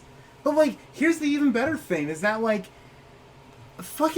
there's still mutants who know that they've been, driven from their homes, they've been ostracized, they've been hated, but they still believe in a higher power like God. Nightcrawler still believes in God. Yep. There's another member of the all-new X-Men from Bendis' run that's still heavily Christian, and she's even asked, why do you still believe in a God that other people use as a means to hate you? And she's like, because I believe in the message that all people can be good if they just look up to a higher power. Was it X-Men 3 or Last Stand where they create... X-Men 3 was Last Stand. They create a cure for mutations, and Mystique gets... She jumps in front of the cure bullet that was aimed at Magneto. Yeah. And Magneto's like, well, you're not one of us anymore, so bye. Yeah, he straight up looks at her... you asshole! Yeah, he looks at her like a lesser form of life because she's not a mutant anymore. Yeah. And, that fucks with me. So, I saw a, It was actually in the Fairly Odd Parents, where... Oh, yeah, where everyone's a gray blob? Where everyone's a gray blob, and his neighbors who were super cocky, well, we're grayer and blobbier. And it's well, that goes to show, no matter if everybody is one color, or everybody is one religion, or everybody is one nationality, racism could still exist. Absolutely. You look at the Rwandan genocide, or the Colombian genocide, where it wasn't about religion. It wasn't about, what color you were. It was, we have ideals that are different than yours, so you need to go. Yeah. It's honestly, what's great is, recently, the X-Men brand has been relaunched over the past, couple of years, and the lead writer on the project is Jonathan Hickman, who's an amazing writer. Can't get much worse than the last fucking X-Men movie. Nope. Honestly, okay, actually, I rewatched X-Men Apocalypse recently, because it's on Disney+. And I remember watching Apocalypse the first time and thinking, that was kind of okay. I liked it. I rewatched it this, past week, and it's a lot better than I think people give it credit for. Because, all the new actors playing the young X-Men are absolutely fantastic. Ty Sheridan as Cyclops is really, really good. Alexandra Shipp as Storm does a fantastic job. Sophie Turner as Jean Grey, fucking brilliant. Really, really good choice. Who else was in that? Apocalypse was played by fucking Oscar Isaac. Goddamn Poe Dameron played the main villain. And, I remember a lot of people seeing the images of Apocalypse, behind-the-scene photos and going, man, why does this guy look like fucking Ivan Ooze from the Power Rangers and shit? And I think a lot of people were more or less upset because Apocalypse wasn't, an 8-foot-tall, 400-pound fucking gorilla of a mutant that had, every power known to man. It was just fucking intimidating all throughout. But, here's the thing. Apocalypse is still actually really fucking scary in that movie. He doesn't have the physicality of comic Apocalypse, but it doesn't matter. Because most of the time, he's soft-spoken and, kind of creepy. And it makes a lot of sense for a man who's been buried under rubble in his ancient pyramid for, 3,000 years, that he's a little out of touch.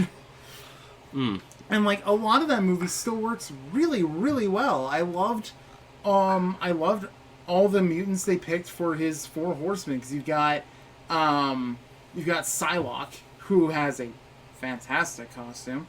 Olivia Munn looks really good in that costume. Don't you hate Cyclops for no, Psylocke. Oh, Psylocke. I thought you hated Cyclops. Here's the thing. I did hate hating Cyclops is complicated now.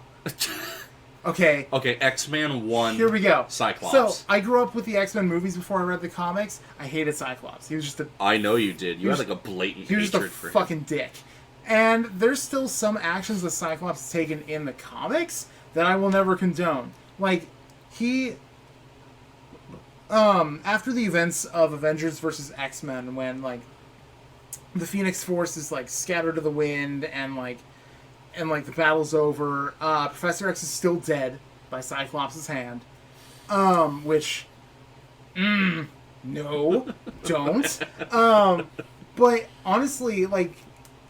I'm glad they gave the reins of the X-Men franchise to Brian Michael Bendis after that run, because all new X-Men made me see Cyclops in a new light. Time-displaced Cyclops has to live in a new modern society that hates his older counterpart, so he has to like rebrand himself and like make himself better to live up to the example that Cyclops used to uphold.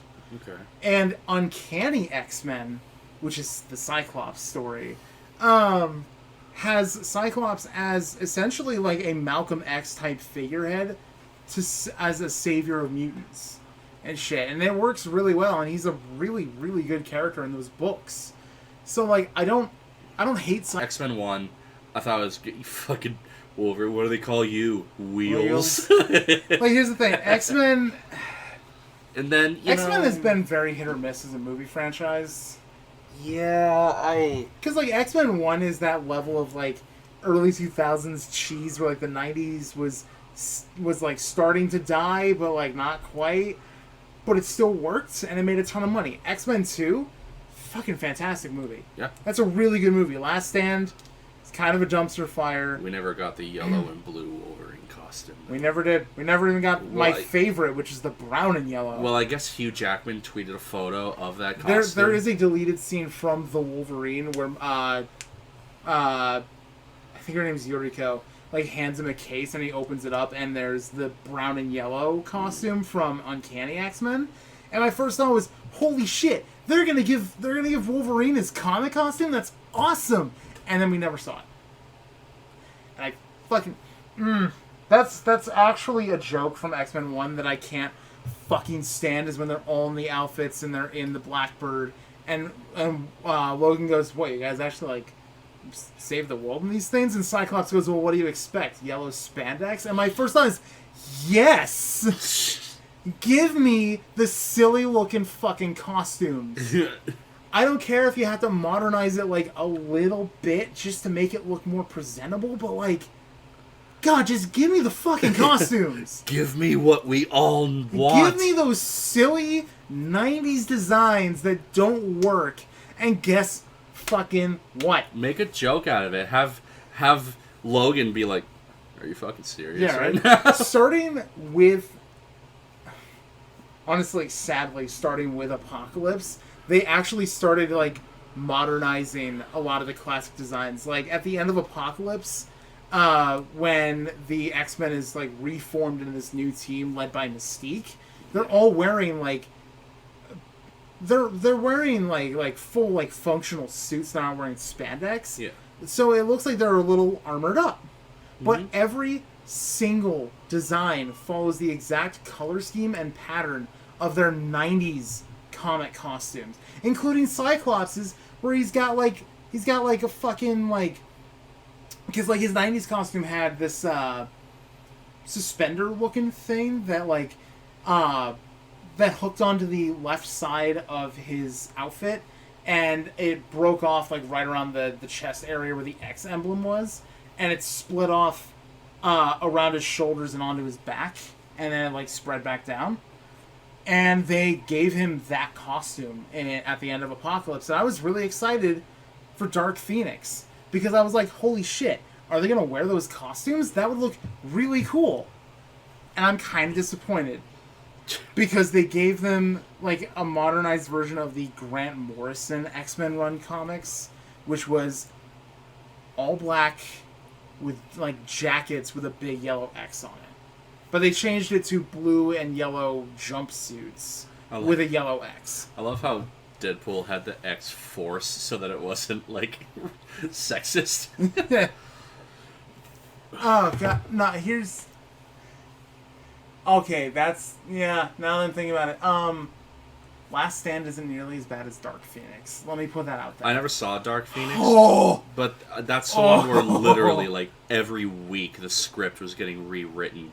And people who were diehard X-Men fans who, like, loved X-Men Last Stand and everything, they're like, this is awful. Oh, it's garbage. It's the...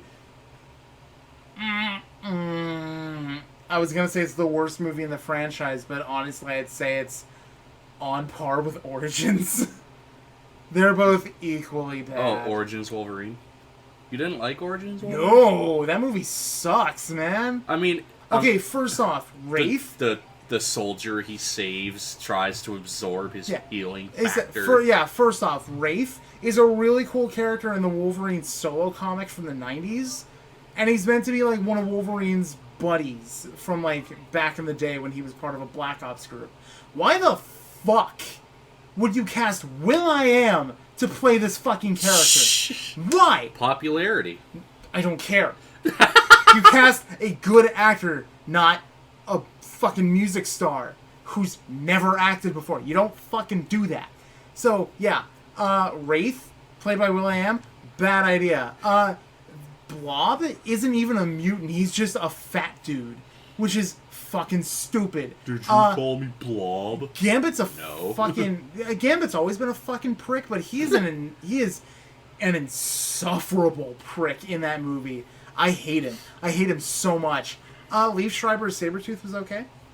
I liked that casting choice. I thought he was fine. Who was Sabretooth in X-Men 1? Tyler Mane. Oh, I thought it was Ray Liotta? No.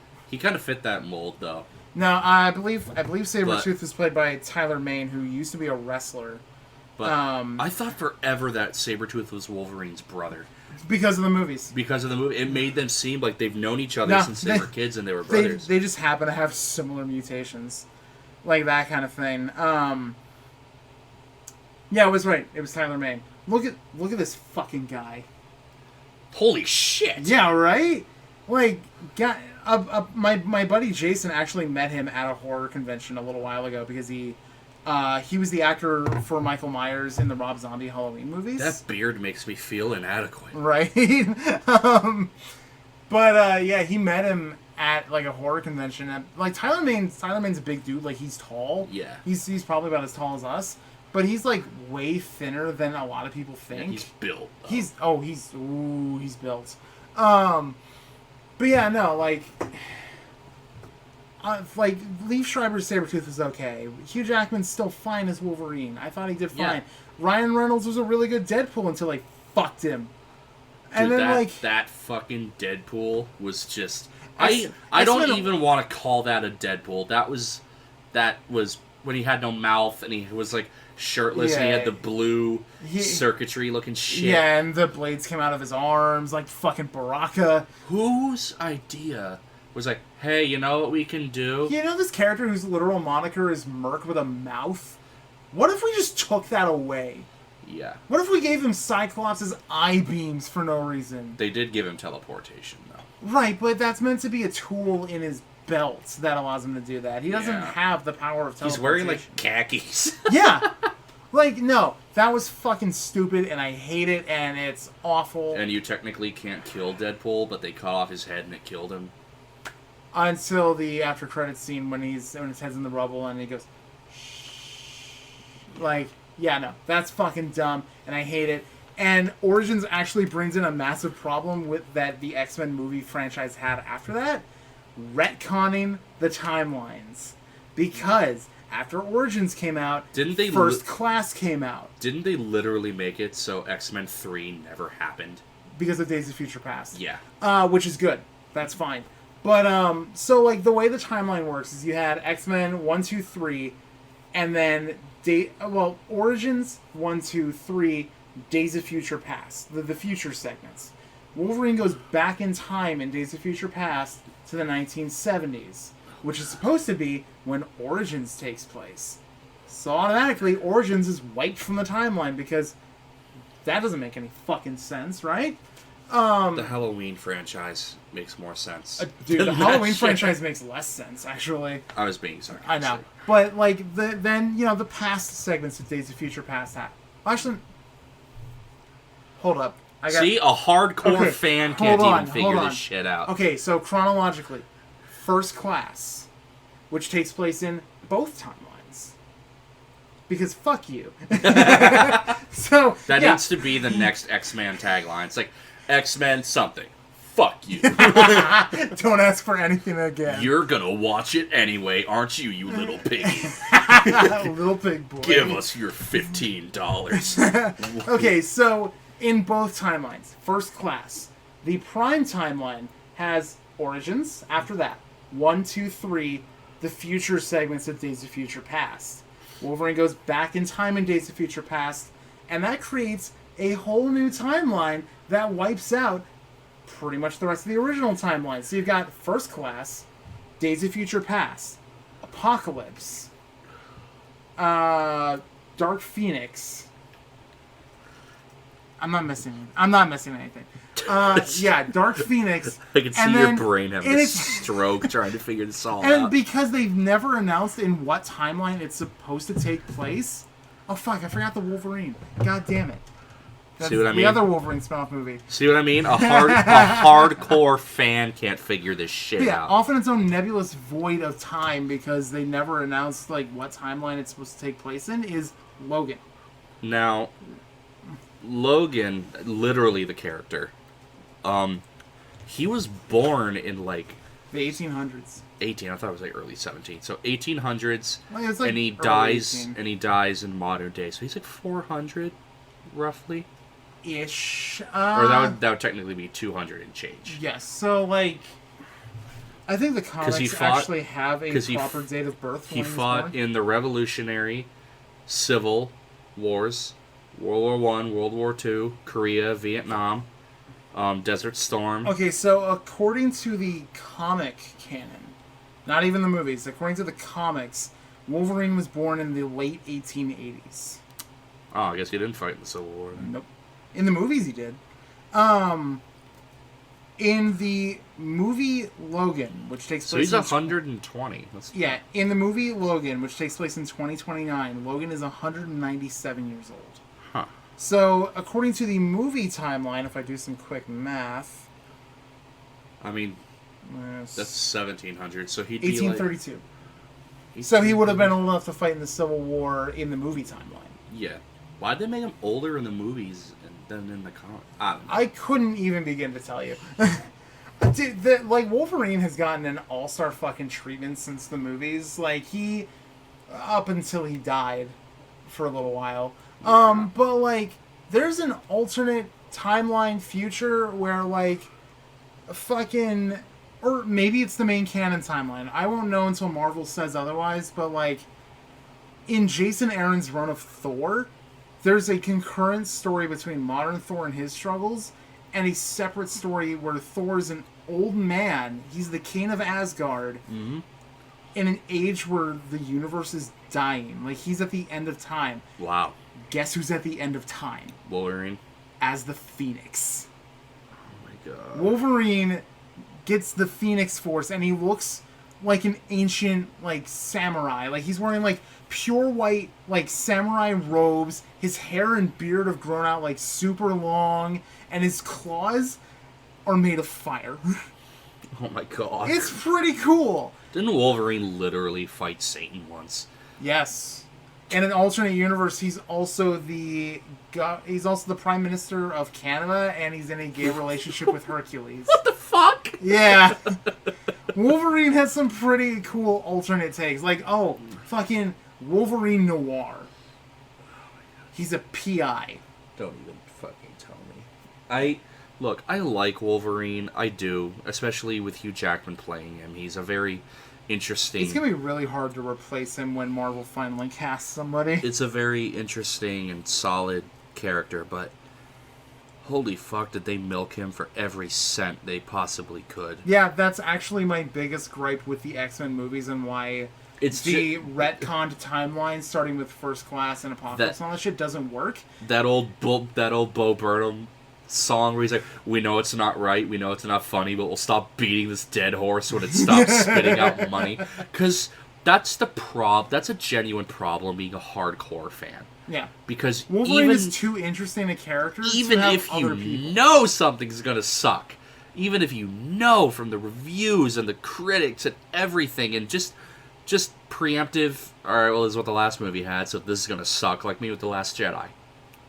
With the title, with how much they repeated A New Hope, I'm like, well, in Empire Strikes Back, Yoda died, so Luke's probably gonna die in this one too. Yeah. Like, you know it's gonna suck, but because you're just so invested in it at that point, you're like, I guess I'm paying $15 to get punched in the mouth. That's the exact reason why I have seen every movie in the DC Expanded Universe at this point. From Man of Steel to Birds of Prey. I have seen every fucking movie, and I regret 2 of them.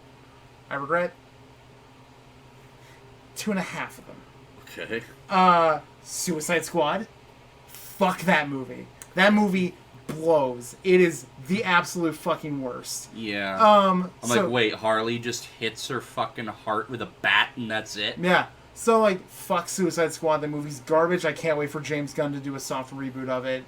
And I can't wait for that to come out. Justice League was a fucking dumpster fire because they gave the reins to Zack Snyder when he made Man of Steel and went, hey, try and replicate what Chris Nolan did with Batman. Do it for this whole universe. I don't get why you would have a... We touched on this a couple episodes ago with the Star Wars thing. It's like, I don't know why you would have a director who did a pretty solid movie in The Force Awakens, and in this case, Man of Steel. Then you jump to a different director entirely who... It's the same thing with, like, hey, I've written half a book. Yeah. Tell me who the murderer is. It's like, I don't know. I'll say it's a little different with DC, at least, because it's a lot of corporate meddling over anything. Because, like, DC was like, oh, shit, we're really far behind in this game. We got to catch up to Marvel fast. Because like, Marvel started in 2008 with Iron Man. So, like, Man of Steel, while it's not exactly the Superman I know because I've read a lot of the comics after that, I still think it's a very solid movie. And I think it works for a much more, like, realistic, kind of adult take on Superman. I think it works pretty well. But if they wanted the sequel to be Batman v Superman, Dawn of Justice, or whatever the fuck it's called... Batman v Superman make it just Batman and Superman. Don't shoehorn in the Justice League. Don't use Doomsday. Batman v Superman was a 2-hour trailer for the Justice League. Yeah. You cannot change my mind. And I bought who should be the villain? Should it be Zod? No, we killed him in Man of Steel. I bought the Ultimate Edition like a fucking retard, and guess what? It adds 20 minutes of footage that means jack shit.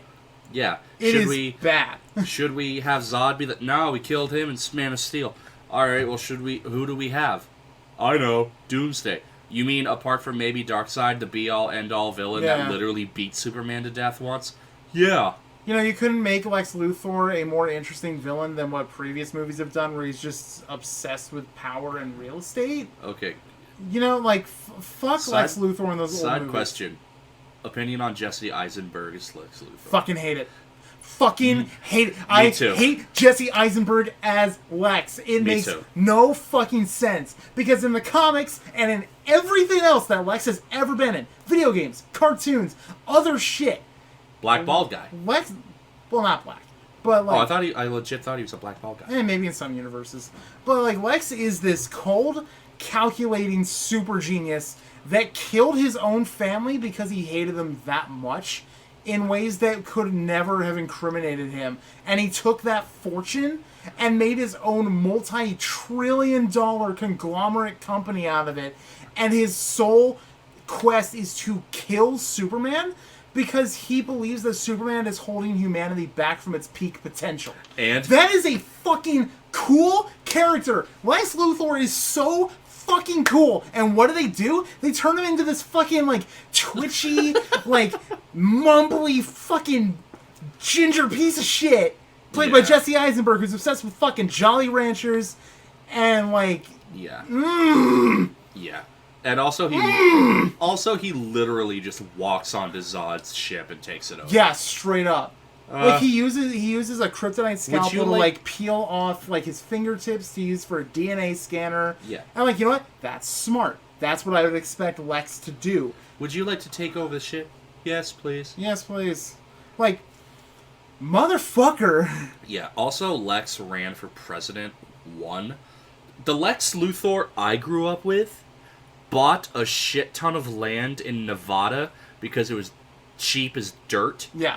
And then he placed nuclear bombs on the California-Nevada border because he literally intended to blow California into the ocean and rake in the money on his new Nevada beach property. That's the Lex I grew up with. That's a fucking cool character.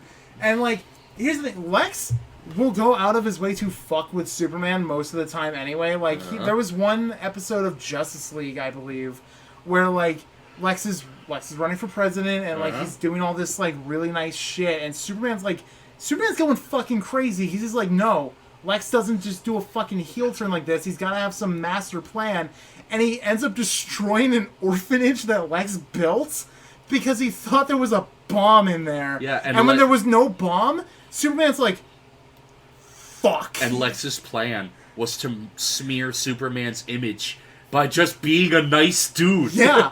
Lex is a super cool character, and I love him.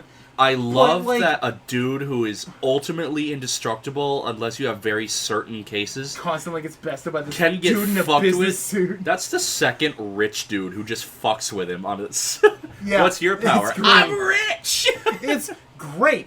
And, like, here's the thing. I don't mind a character with a less, like, commanding voice playing Lex, because, like, most of the time, when I hear Lex Luthor, like, in the comics, my first thought is Clancy Brown, who voiced him in the Justice League cartoon. Yeah. When I was growing up. Like, that's the voice I hear when I hear Lex. But at the end of DC's animated universe, which started with Flashpoint and ended with the recent Justice League Dark movie, which really lives up to its name. That movie is fucking brutal. In the Death of Superman and Reign of the Supermen duology, in that story arc, Lex is voiced by Rainn Wilson. Dwight from The Office. He's a really good Lex Luthor. Well, I mean, when he's kind of speaking sinisterly in The Office, I could see how that would transfer well for... Yeah, he was really, really good as Lex. So, like, I don't mind somebody with a less commanding, like, lighter voice playing Lex Luthor if they can do it really well like that. Jesse Eisenberg has this natural, whiny, nasally tone to his voice that I can justifiably understand for his character in Zombieland. Yeah. Or when he's playing Mark Zuckerberg in The Social Network. Sure, that's fine. You know what? That works. I don't care. It's fine. That's not the voice you need for Lex Luthor. No.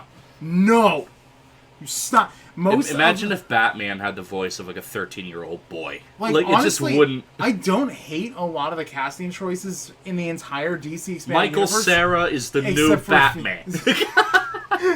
Honestly, I gave Ben Affleck's Batman a chance, and I do still like his Batman. I don't like that he's a horrible murderer, but like I just physically, like he is Batman. I mean, yeah, that's fucking terrifying. He nailed it physically. And I like how he had a problem with how Superman's like, I defeated the villain. You collapsed 3 buildings. You killed thousands of people in this fight. Yeah. I did. No. I dug that. What I didn't, don't get me wrong. Again, I don't like Murderer Batman except for, like, Flashpoint. No. I loved how, I know he was only in the movie for like 10 seconds, but I loved how when Batman goes to find Aquaman, and he's at the bar, and there's those 3 like fish dudes. Like, hey, you fish boy? He's like, it's fish man actually, and he effortlessly beats them up. Yeah. And he's like, hey, so we're forming a group. And he's like, nope, not interested. Nah, screw you. And he just walks into the water. He outs Bruce Wayne as Batman too. Yeah, like he straight up says a line, something like, "Guy dressed as a bat and probably has problems of his own." And there's people watching them talk too, so they're like, "Fuck, did you mean by that, man?" Yeah. And then What you mean? I hated how they just gave Cyborg the recorded camera thing. Okay, so Cyborg was the worst character in that whole movie, aside from the main villain Steppenwolf.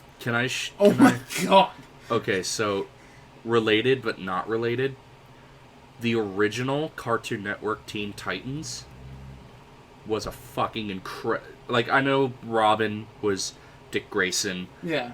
Took me a while to figure that out, but which throws me off now as a comic reader because Robin uses his scream-sticks like maybe a few times in the show. Most of the time he uses a staff. Yeah. That's what Tim Drake uses as well. I always thought that the staff broke apart into his sticks. That is what it does, but like most of the time he uses it in the staff configuration. And then Slade, which is just... It's Deathstroke. It's Deathstroke. And then Ron Perlman is Deathstroke, though. Like, that voice. Yes, perfect. Fuck.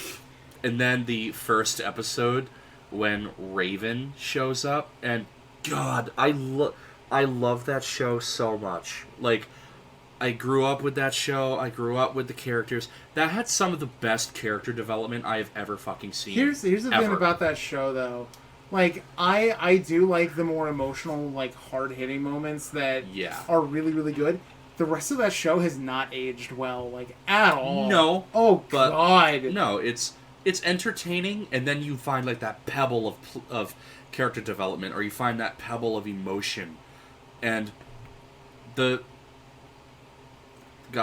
first one that really, really hit me was the double play on racism, when Starfire gets called a Trockie by Blackfire. Yeah. And so Cyborg says, "What's up, Trockie?" And she, like, "Do not call me that." And he's like, "What? You said it didn't mean nothing." She goes, "No, it means nothing on my planet. In Tamaranian. There are those who believe that other Tamaranians are inferior."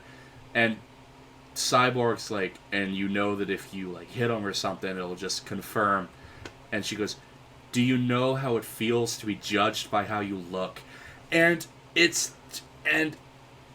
the fact that she genuinely doesn't know what Earth racism is, and Cyborg... Yeah, that hits hard. And Cyborg can't... I don't know why he doesn't tell her, like, that happens here too, but he just says, "Of course I do, I'm part robot." It's like... Oh!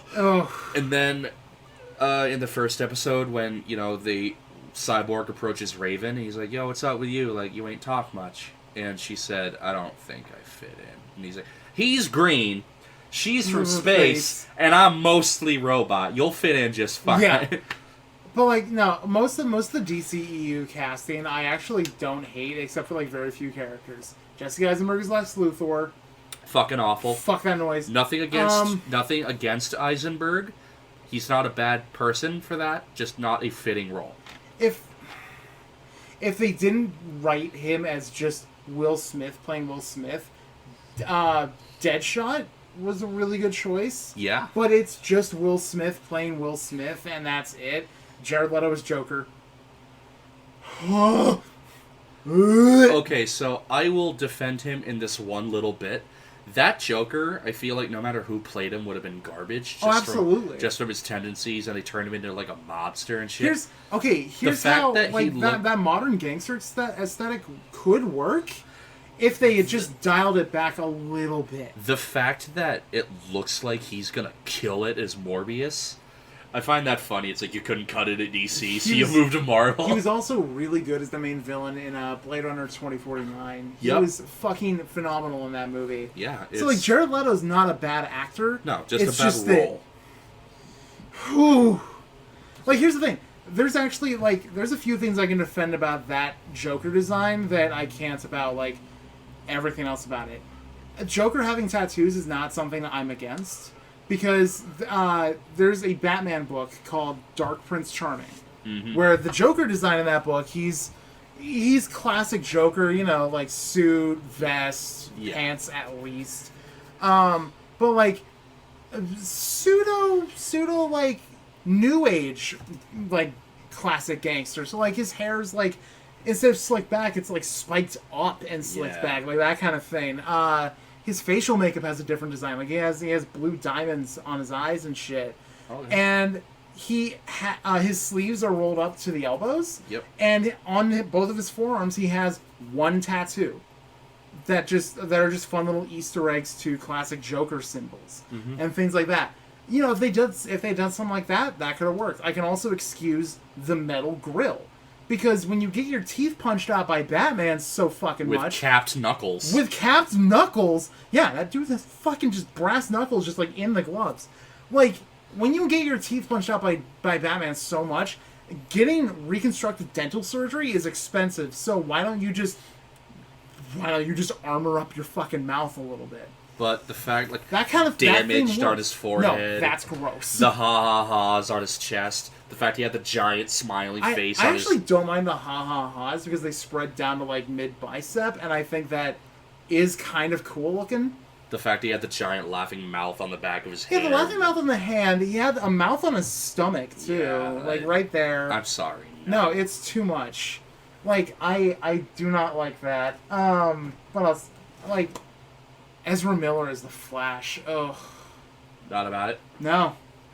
No, because Barry Allen isn't this, Who played the Flash in that little cameo in Suicide Squad with Captain Boomerang? That was Ezra Miller.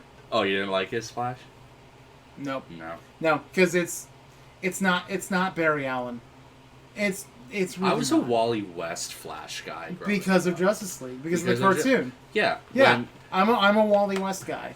When they're like, "Oh, we gotta ditch our costumes and start walking," he's like, "Look, I like you guys, but I don't know." He's like, "Wally West, you know, someone's Clark Kent, Diana Prince, Clark Kent," and he takes off his cowl. Bruce Wayne. Yeah. Oh. God, you know what? Honestly, like I said, I know we had this conversation before, but like DC has killed it with their animation. Again, like all the way through. Marvel kills it with live actions and Into the Spider-Verse, and DC absolutely kills it on animateds. Yeah. But for some reason, it just never translates well to live action. I think it's honestly because a lot more of the DC heroes are not like that level of like street level shit, and a lot of their enemies happen to come from like galaxies away. So like a lot of their threats are celestial in nature. A lot of DC itself is pretty fucking celestial. I saw an animated where Clark Kent dressed up Superman as Batman. Yeah. He's like, "Hey, I have an idea." And so he sends in Superman dressed as Batman in to fight Bane. Yeah. And Bane like throws a giant metal tankard and just Kong, it hits quote Batman and falls down, and Batman's like, "Wait, what?" Actually, you know what? There's actually a really cute issue of Tom King's Batman. I think it's in volume 6 or 7. It's right when Batman and Catwoman are about to get married. Mm-hmm. They go on a double date with Clark and Lois to like this county fair, but it's on Halloween, so it's a costume fair. So they go dressed as... They swap costumes. Yeah. And it's fucking great because like Catwoman's just like kind of like holding Bruce's arm, and they're just kind of walking, and Bruce looks so uncomfortable wearing Superman's all the costume. spandex. Oh, it's so funny. And Superman's just like smiling ear to ear with a little cowl on. Oh, it's so good. I saw a thing where it was a comic, and then they adapted it into an animated, but it was Bruce with Catwoman, but they were in street clothes, and then it was Clark with Lois. And they were both taking elevators down at the same time. Yeah, so that's also in the same volume of Batman. And they're both talking to about each other to their wives, and she's like, "Why don't you not like him?" He goes, "It's not that I don't like him. If anything, I respect him. It's just, you know, Superman symbolizes the best of us, but he doesn't know what the worst humanity has to offer is." And also, like, he's the last of his kind, and if he's not the last of his kind, then the last of his kind want him and everyone else dead. Yeah. And then Clark is talking to Lois, and he's like, you know, he's damaged and he's cold, but he genuinely wants justice for people who sometimes can't get it. Exactly. And then they both step out of the elevators at the same time, and they just look at each other. It's like, Clark, Bruce. Yeah, no, that's actually in the same volume of Batman. And then then the other one, they both step out and they look at each other, and neither of them are saying anything. for like 3 panels, they're not saying anything. And then finally it's like, you must be Lois, I'm Serena. Their wives meet each other. It's like, Clark, Brucey. Oh, man. Honestly, like, there's so many good story arcs I know that DC heroes could get for individual storylines that could work really, really well. The problem is that building up some of those storylines would take multiple movies. Like, well, I mean, Marvel did it. Marvel did it just fine, but it's like, just like, here's the thing: a lot of Batman's stories deal with years upon years upon years worth of continuity in order for them to make sense. Like, Jason Todd died in the death of the Death of the Family comic back in the 80s. He didn't come back until about 20 years later. And even then, like, he was still teased about in the Hush miniseries and, like, all that shit until he finally came back in Under the Red Hood, like, 20 fucking years after he died. Yeah, then the Red Hood gang. And... yeah, like, there's all that shit. But, like, also, and then certain characters still exist that have a history with Batman. Like, Nightfall is still canon, given all the retcons and shit. It was... So, like... Jean-Paul Valley is still out there. He's Azrael again. And, like, Bane constantly brings up the time that he broke the bat. Like, retcons change a lot of things in comics in order to make it easier for new viewers. There's still history that's not talked about in, like, the New 52 and Rebirth that new fans wouldn't know about unless they looked it up or read those comics. I'm trying to find it, and I can't, but... I think it's Selena he's talking to, and she says, why are you so against letting even the people who know you're Batman in? Yeah. And he said, because I have had multiple apprentices. I have had multiple people in my life that I've cared about. One was shot and raped. The other one was killed. They just keep dying. Oh god, Bruce gets it fucking hard in Rebirth. Like, fucking Tim, for like a long time, is presumed dead. Yeah. Like, it fucking breaks Bruce that he's lost, at one point, all 5 Robins in the canon universe. Because, like, Dick died at one point and came back. Jason died and came back. Tim died, in quotations. Yeah. And, like, just came back. Damian died. Stephanie Brown was presumed dead. And then she came back.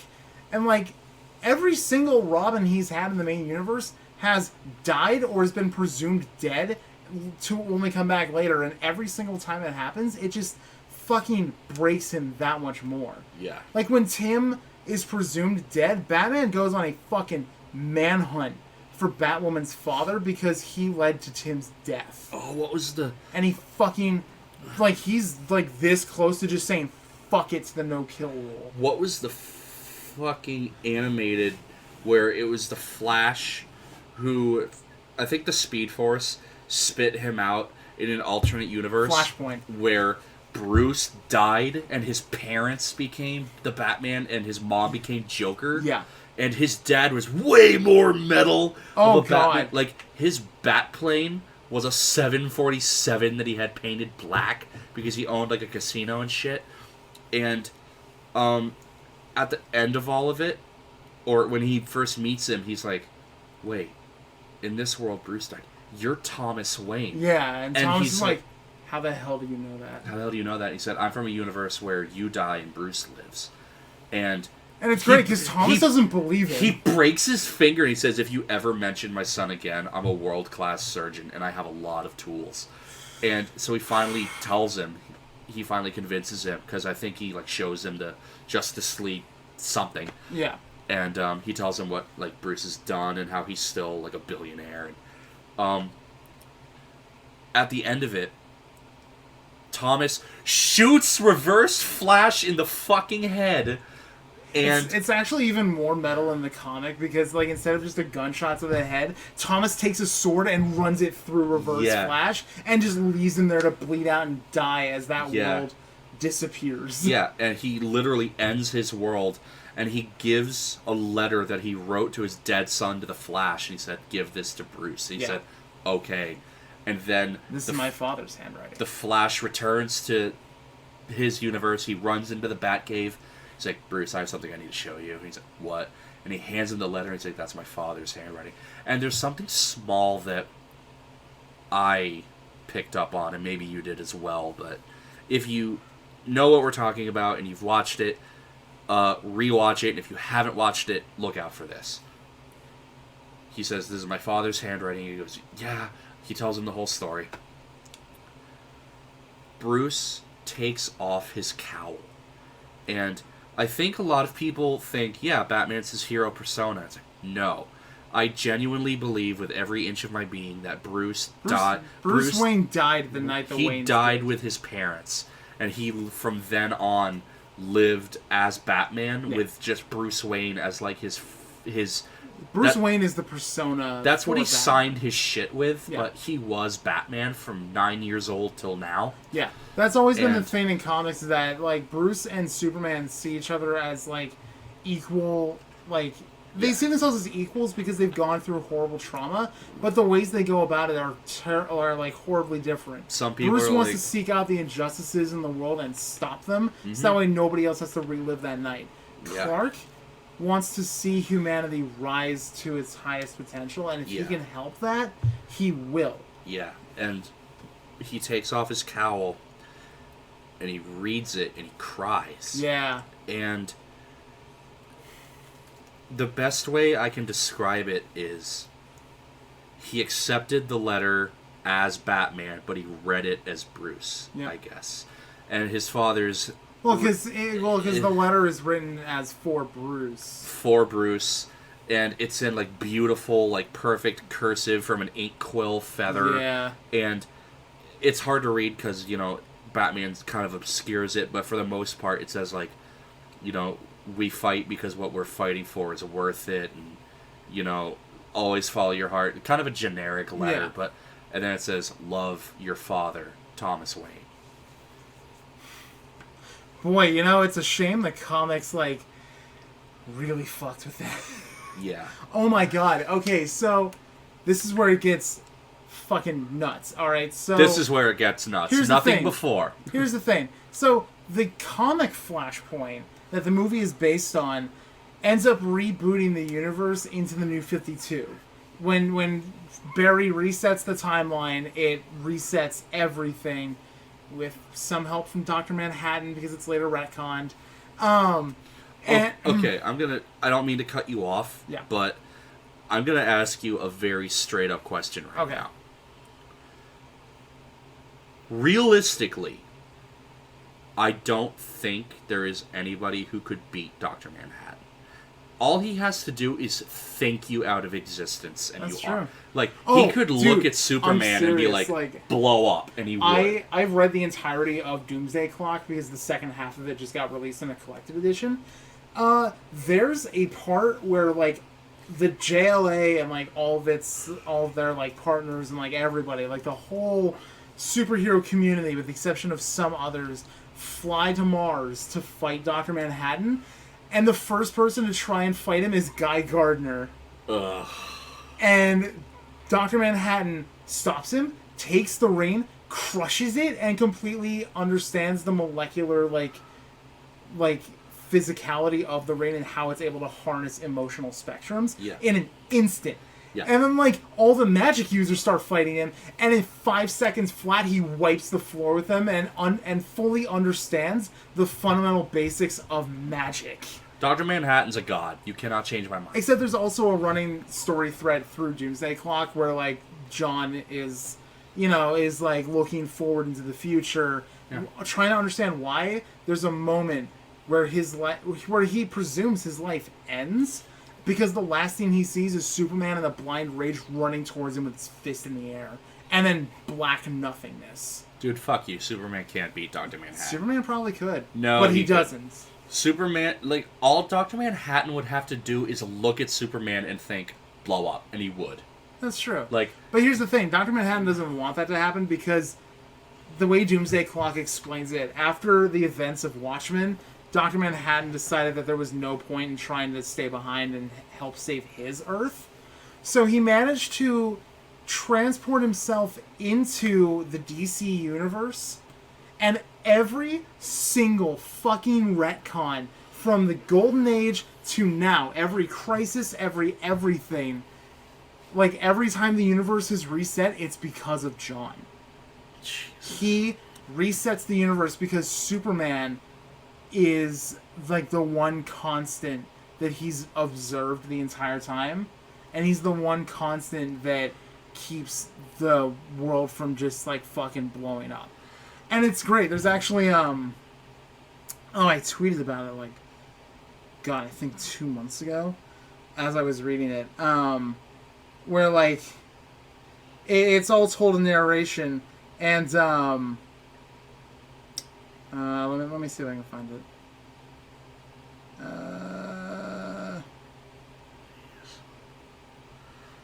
I'm pretty sure. Yeah, here it is. So like, yeah, so the way John describes it, he's describing like future events where the universe is like retconned and rebooted and changed, and it starts with the year 2020. That explains a lot. In the year 2020, Superman's timeline is bombarded by the reckless energies of the old gods, once again warping the metaverse.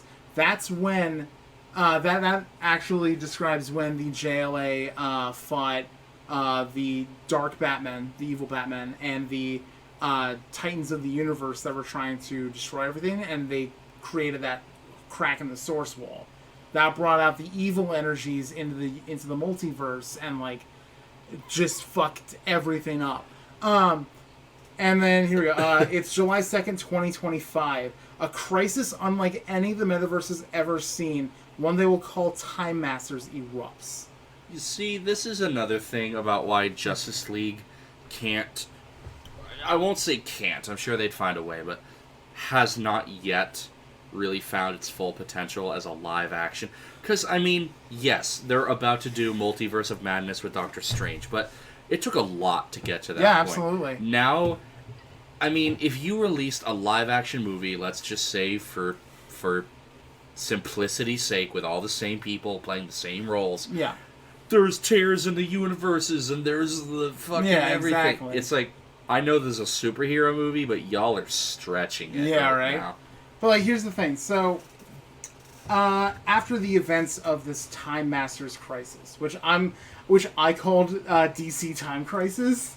Of course. Like the post I wrote was the screen cap, and it said, "Oh boy, get ready for DC Time Crisis coming to an arcade near you in 2025." But here we go. So January 2026, the timeline is restored, and Earth 5G is born. They just released 5G for phones. It's June 17th, 2026. Superman goes on a quest to find Bruce Wayne's lost daughter so she can save Bruce's son. On July 10th, 2030, the Secret Crisis begins, throwing Superman into a brawl against the universe with Thor himself and a green behemoth stronger than even Doomsday, who dies protecting Superman from these invaders. Jesus. So, get ready for 2030 when DC and Marvel decide to team up for another crossover, because I would be down for that. And like, it's weird shit like that. Like, that's stuff you'll never ever see in a comic book movie. Yeah. Because it's stuff you can't even quantify. Like, how do you build up to something like that? I mean, you'd really have to play it right. I mean, you'd have... Oh, yeah. Like, with Doctor Strange, he literally opens portals to places like that's in his skill set, and then with Thanos snapping, like, it fucked reality, because of course it did. There's that little gateway that they made where it was the combination of the Gauntlet and Doctor Strange's powers. But, I mean, if you saw a Flash movie where he's like, I ran into another universe. Well, that's the thing, is that they are planning on adapting Flashpoint for the DCEU.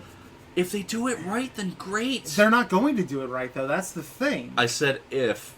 I know. I know they won't, but they're not going to be able to do it right because people... I'm smoking the hopium. Like, straight up, right up until Aquaman came out, people had no faith in the DCEU after Justice League. I didn't have faith in the DCEU. Yeah. And then I saw Aquaman, and I was like, fuck, that was a really good movie. And people didn't like it for some reason. It's because they were expecting something really, really good, and they got a popcorn movie. And I'm like, yeah, guess what, fuckers? This is comic books. Dude, Aquaman's one of my favorite fucking heroes. Yeah. They're like, yeah, he talks to fish. It's like, you don't understand. No. One, he's very strong. Two, he can break the sound barrier underwater. Three, he can literally control the ocean. Like, he can make tsunamis and shit. Four, I can keep going. Four, he's very resistant to damage. Like, he's like he has to survive in ocean depths that normal humans wouldn't be able to survive in. Like His knife. Skin is naturally bulletproof. A knife would break on him. Yeah. Four, very, very strong. Not like Superman strong, but he can like grab a dude and throw him a couple of yards. Yeah. Seven. Well, actually, no, he's pretty strong against Superman. Like, there in volume. Like, there was a time when Superman tried to take over the world to make it so that, like, if I rule, everybody can be at peace. Yeah. And he went to Aquaman and he said, I technically need control of the oceans to control the whole world, not just the land. Aquaman's like, nah, and Aquaman said, fuck you. Like, these are mine. The oceans are my domain. Humans don't live down here. You don't need this. And he's like, well, I need control of the entire world, not just the land. He said, well, too fucking bad. This is mine. And they fight. And Aquaman holds his own against... in volume 3 or 4 of Jeff Johns' Aquaman run when the New 52 came out, there's a part where, I don't remember what the circumstance was, but, like, the government is hunting after Arthur and Mera for whatever reason, and, like, they can't stop them. So they call in Superman. Of course they And Mera and Aquaman beat the shit out of Superman. Hell yeah, they did. Like, super hard, and, like, part of it is because they're magical. Atlanteans are magical. Yeah. So magic is one of Superman's weaknesses. And finally, yes, he can, quote, talk to fish, but he can telekinetically talk to all aquatic life. It's not even talking to them, it's more persuading them. Yeah, which means that if he wanted to, he could summon Cthulhu. That's true. Well, actually, no, he couldn't, because Cthulhu is smarter than a regular fish. Like, he can persuade dolphins to help him, but it's really hard to do that because dolphins are mammals. Like, mammalian fish brains are much harder to, like, that's true, convince than regular fish brains, and Cthulhu, I think, would probably fall he is an in elder that bracket. god, so maybe not Cthulhu, but whales, megalodons, giant squids, you name it. Like, anything and everything. He could fuck your day up with, like... If it's down there, he can... He could fuck up your whole day with a school of trout. Yeah, you're talking shit from the land? Guess what? Tsunami. Guess what, bitch? Like, no, Aquaman's fucking great. I really like that movie. I saw Shazam, and I thought it was really fucking good. Because here's the thing. DC learned their lesson, and both Aquaman and Shazam are adapted from the New 52 comics. Like, straight up, point for point, every single arc in the Aquaman movie takes place over the first, like, 2 volumes of the New 52 run. The Shazam movie is just an adaptation of the first volume of the New 52 run. Wait, you're bulletproof? Wait, is just your armor bulletproof, or are you bulletproof? Shoot me in the face. What? You heard him. Shoot him in the face. Shazam was so good. People are like, this is so stupid. It's like, he's literally 13. He's a child. He's literally 13. He's a child in the body of a man. Let him be a child. A magic man. A magic man. Like, you think it's dumb now? Wait until they finally get Black Adam into this universe. Oh, boy. Dude, that photo I sent you the other day with Dwayne Johnson playing Black Adam, and he's like, I want to play Black Adam. I saw Jim Lee's signature, so even if it's just an edited piece of concept art, like, that alone gives me hope. Like, yeah, because they said, do you want to play Black Adam? And he said, I was a Black Adam fan growing up. Yeah. I want to be Black Adam. Like, I love that. I love that, like...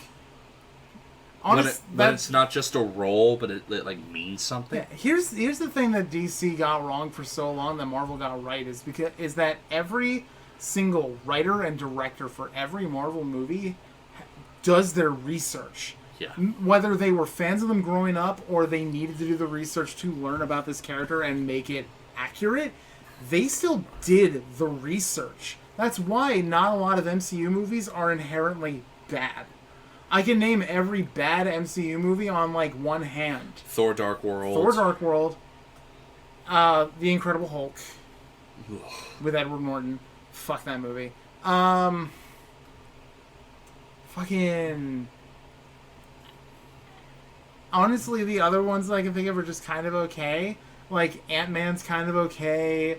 Black Panther was kind of okay. I have a personal hatred for Captain Marvel, but I'm not going to put it in there because it's still a technically well-made movie. But my god, do I fucking hate Captain Marvel. I hate that movie. Only because you assure me that they're solid films do I not count the Captain Americas. Yeah. But not, like, oh, fuck, I could get into a Captain Marvel rant if I wanted to. Oh my god. Captain Karen. Oh, man. Fuck that movie. So, okay. Here's my problem with Black Panther and Captain Marvel. Missed potential. The biggest problem with those movies is the missed potential they could have taken to make the movies truly good. Because here's the thing.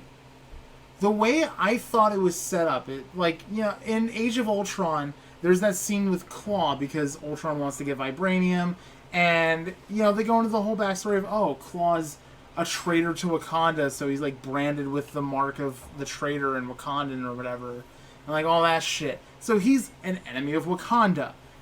T'Challa ends up taking the role of Black Panther after his father died when he wasn't ready to fully take on the role of King and Black Panther.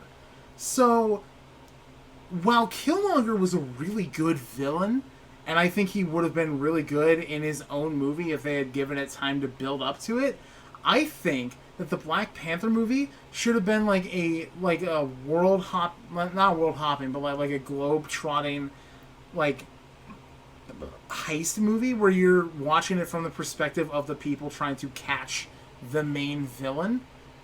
And T'Challa should have used that as a means to bring Claw to justice and gain the faith of the Wakandan people.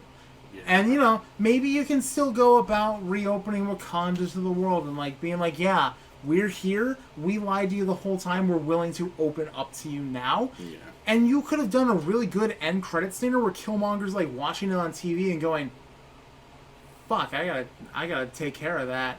And then, bam, your sequel could have been all Killmonger, and it would have been fine, because guess what? T'Challa would have gotten some solid fucking character development. Instead of, I fight brother for throne. Yeah, pretty much. Like, Black Panther had huge missed potential, and that's my biggest problem with that movie. Other than the fact that it's just kind of painfully average. So, remember a little earlier when I mentioned how Harley and Joker was not goals? Oh, no. Margot Robbie said this. I'm, like, dropping hints that I don't like Harley and Joker. It's a very unhealthy relationship. Very dysfunctional, very destructive, very toxic. It's a compulsion and an addiction and not healthy. I found that really frustrating. Fans seem to really love that about her. That she has this complete devotion to a guy that treats her like shit. Yeah.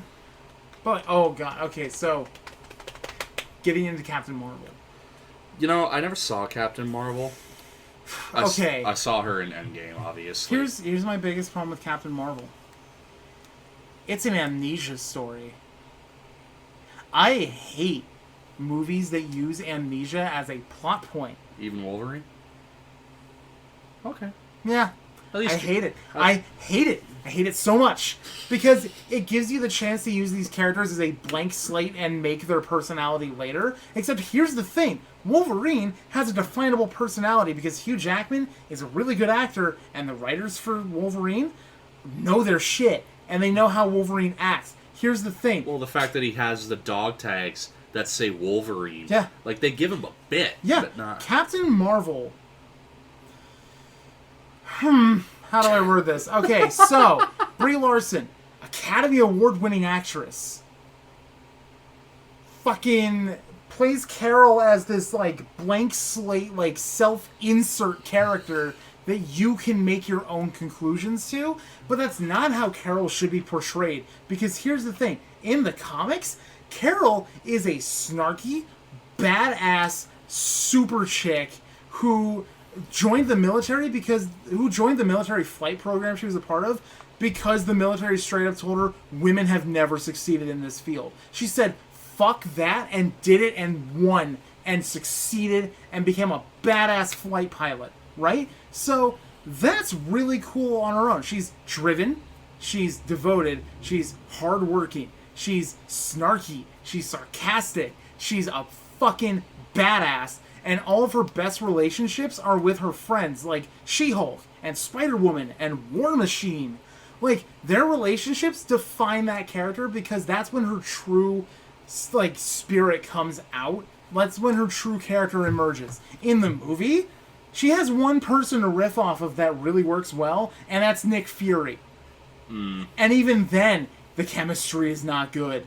Like, that alone sucks. I hate Amnesia subplots. Fucking hate it. Fucking hate it. Oh yeah, Marvel. Her mentor in the comics. You know, this super cool galactic superhero that ended up getting, you know, acknowledgement from Thanos on his fucking deathbed about how cool he was as a character. Here's the thing. I don't hate that they changed Marvel's gender. I don't care that Marvel is a woman. No. You know what? Fine. You want to make Marvel a woman to show that women can be cool, powerful badasses? Fine. Cool. Whatever. That's fine. Don't make Marvel die like a fucking bitch. Seriously, in the comics, Marvel dies of cancer. But he's still done enough in the Marvel Universe that it doesn't matter that he died of cancer because it's one of the most dramatic, heartfelt stories Marvel has ever published, to the point that Death and Thanos himself have gone up to Captain Marvel on his deathbed and went, I fucking hated your guts, but my God, were you cool? And then they leave. Liking and they let him die. respecting are different. They respected Captain Marvel. Marvel, in the movie, dies like a bitch because she gets shot by Jude Law's character, Jan Rog, who's the main villain. She dies from a gunshot wound, and that's it.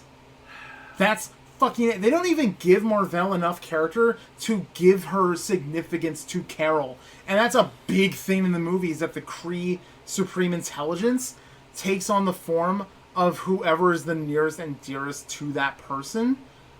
Because it's an unidentifiable shape. It's an AI. So when they talk to it, it takes on a shape that's comfortable.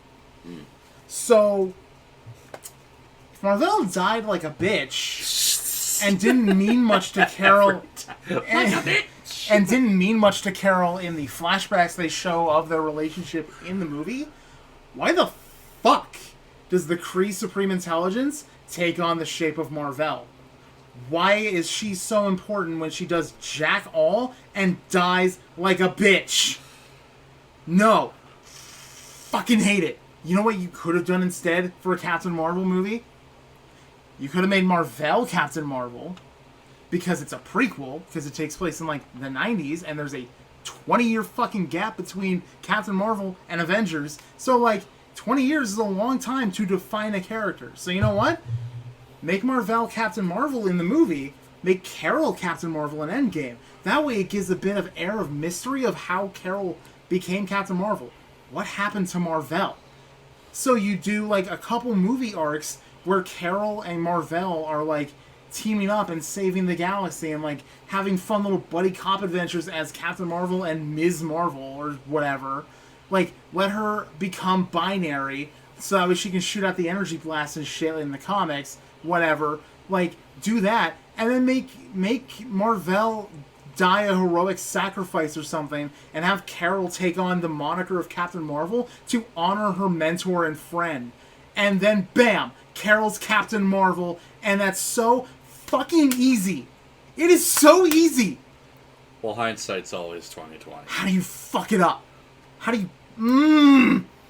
I hate it.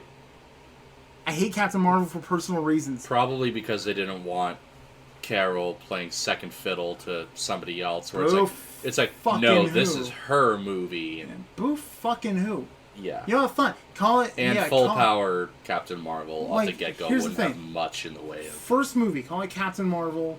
Fine. Have Marvel be Captain Marvel. Carol becomes Ms. Marvel. That's fine. That's great.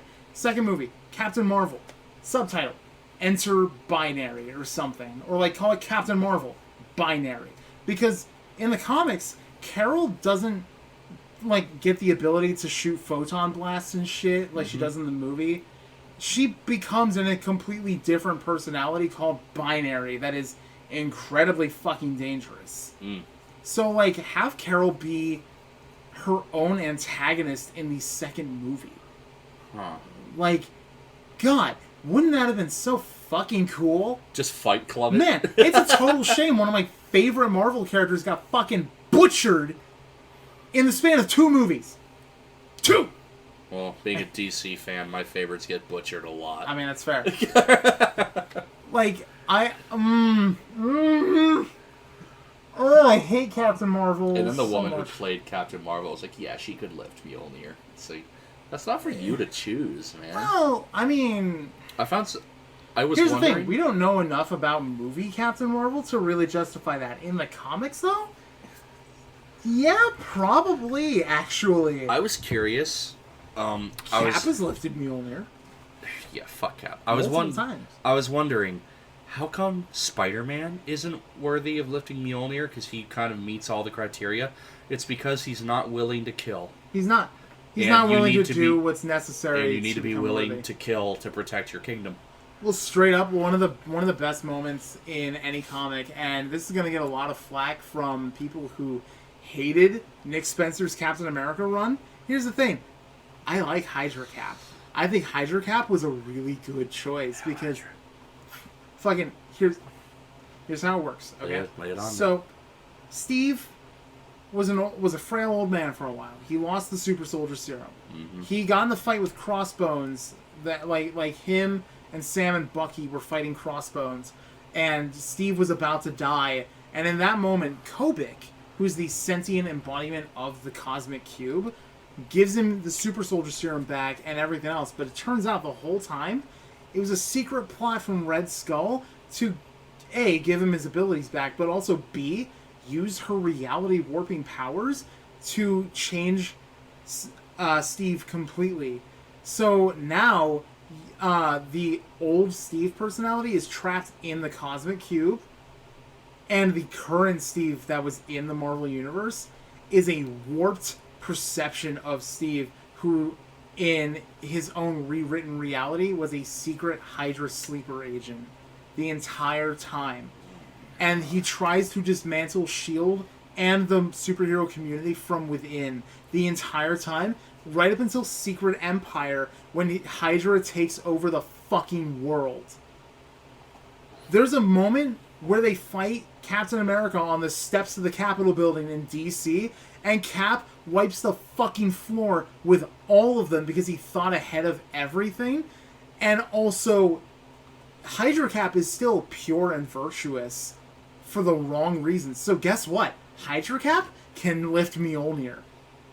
I hate Captain America And so fucking much. it's so fucking cool. And like, I love it so much. And like, Hydra Cap is still out there too. Like he's... I will say his costume was cool, the black and red. That was cool. But Oh god, I fucking hate Captain America so goddamn much. I wish. Let me. Shit. Let me see if I can show you a picture. It's of really funny how the Cap redesign from the comics. Because like I loved this costume. It's funny how you absolutely love Captain America, and I cannot stand Captain America. Damn it! Where is it? Where is it? I just need a good image. That's as good an image as I can get. So yeah, that's what Cap looked like in the Nick Spencer run. Okay. I love that costume, and I really, really wish he had a variant of that in the movie. At least the shield's a fucking shield and not a dinner plate with a star on it. Yeah, a lot of people actually hated the shield. Yeah. Here's the thing: his shield in that run is so cool because it actually like segments into 2 parts, and the bottom half of the shield has a superheated vibranium point that shoots out from the bottom of it, so you can use it to like stab shit.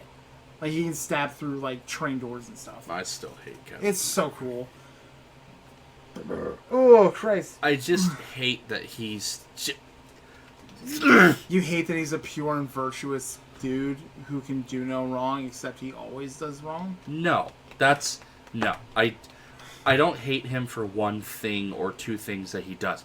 I hate him for existing. Like, his mere existence is a stain on mine. Like, he's a virtuous Boy Scout who fights for mom's love, freedom, and apple pie. Fuck you, okay? I literally cannot put into words how much I hate his stupid fucking face. I have this unrelenting, unforgiving hatred of this fucking man. He beats Tony Stark, who's literally covered in metal. Yeah. He still somehow beats him. Fuck you. No, it's fine. It works. It works. No, it doesn't. It works. No, it doesn't. No, it totally works. No, it doesn't. It totally works. It totally works. Remember earlier how you were talking about how My Little Pony arguments turned into stabbings? I'm starting to understand that now. Like you say, you couldn't stab somebody who liked Captain America just because you don't. I think now might be that chance. I don't have anything sharp near me. I still have your knife that you left here. Oh, thank you for aiding me in your eventual murder. Oh, you mean this knife here? I will die on this hill that Captain America is a good character, and that you really, really have to read the comics to better understand the character as he is, because just seeing him in the movies is not a clear definition of who Captain America is. I'm gonna burn a Captain America comic while I piss on your grave. I hate Captain so much. Remember how you were like, I hate Captain Marvel. I hate Captain America. Well, no, here's the thing. I like Captain Marvel in the comics. I really like her in the comics. I hate the Captain Marvel movies.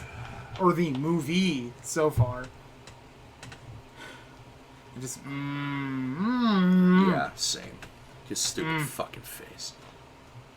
Stupid virtuous face. Your stupid It's America's ass. Get COVID, Chris Evans. No! Do not. He's got to come back as Cap someday when Marvel's like, okay, we run out of ideas.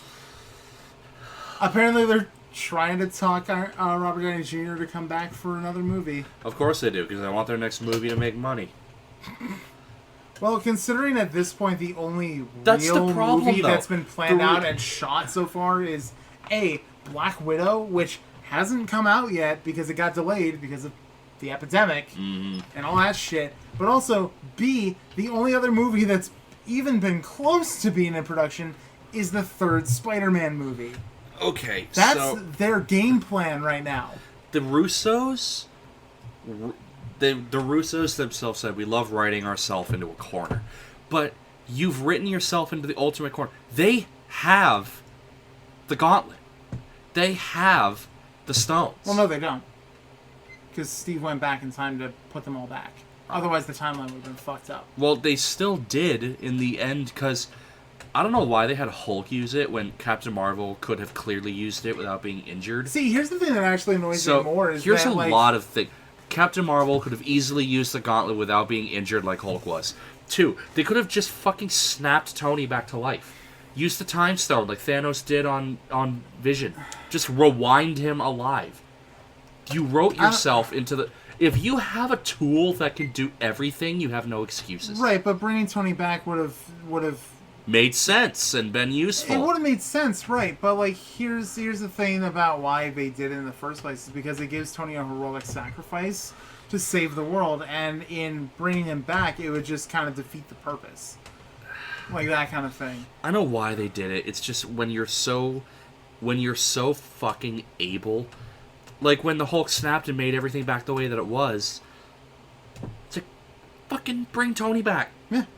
Well, here's the thing that I don't understand even more is that in Endgame they straight up like figure out where the stones are because they give off a slight hint of gamma radiation. Which the Hulk feeds on. There's a gamma signature. Yeah, so here's a better question. Why the fuck does Hulk have a little gimp arm now after he used the gauntlet? I understand why Thanos had one. Yeah. Because he used the fucking gauntlet twice. Yeah. And, like, yeah, he's got a little bitch arm now. Whatever. Fine. Great. But, like, the Hulk was created with gamma radiation. Wouldn't absorbing the radiation from the stones, like, juice him up? Like, yeah. even more? Imagine Super Hulk, like, just, like, yeah. Again, I don't know why he used it. I don't know why he's injured from using it when he literally feeds on gamma. I don't know why Captain Marvel didn't use it. I don't know why they didn't bring Tony back. There's just so many fucking why didn't use that it's just, like... Here's hoping the MCU doesn't fucking tank now, because, like... How do you top Thanos? Galactus. You can use stronger villains than Thanos, like Annihilus and Galactus, but, like, how do you even build up to that? How do you reignite that love and that passion? Dude, Disney must have, early MCU did. Like, Disney must have, like, a 30-year plan. They own 2 franchises that they didn't have for 20 years because they were owned by Fox. Yeah. How are you going to introduce the X-Men and the Fantastic Four into the MCU? How do you just explain the whole time that mutants have existed and they just didn't bother to show up during any of the events that have shaken the world of the MCU? It's gonna have to be like I know a guy. Yeah. Like, how do you explain that shit? How do you explain like, better yet, where do you even place it in a timeline? Because, like, here's the thing. I'll bet it's Spidey somewhere. It has to be. Here's the thing. Because he's like, in New York where the Punisher is. He's in New York where all those other guys are. No, here's where it's gonna get really complicated for the X-Men, right? Because it hasn't been so far. Here's the thing. Magneto and Charles in the 40s were at the very least, like, early teenagers. They were between the ages of, like, say 12 and 14, right? In the 40s. In the 40s. So that means they would have been born in the 1930s. So they're in their 70s. 2020. So they're nonagenarians by this point. They're like 80, 90 something. How do you explain a bunch of, like, 20 or 30 something superheroes beating the shit out of a 90-year-old man?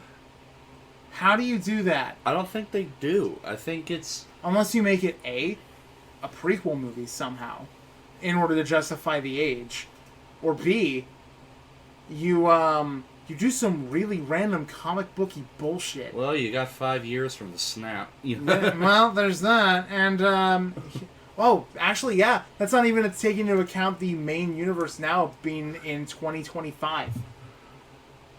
Because 5-year gap. Yep. So, like, even worse, that would make Magneto and Charles at the very least 90. Yeah, very least. Like, how do you justify that? You'd have to change something to make them still the same characters, but you'd have to completely change Magneto. Multiverse? Because Madness? Maybe the fucking... Maybe, but, like... Maybe one of those Spider-Man knows him? Like, here's what makes it complicated, though. Magneto's a Holocaust survivor. He is. You have to age Magneto up to a point that he could still physically be in these movies for another, like, couple of years. And B, you can't make him a Holocaust survivor because that's impossible, given the age he would be then, to be able to do all this badass shit. So you'd have to find some other horrible tragedy to give Magneto.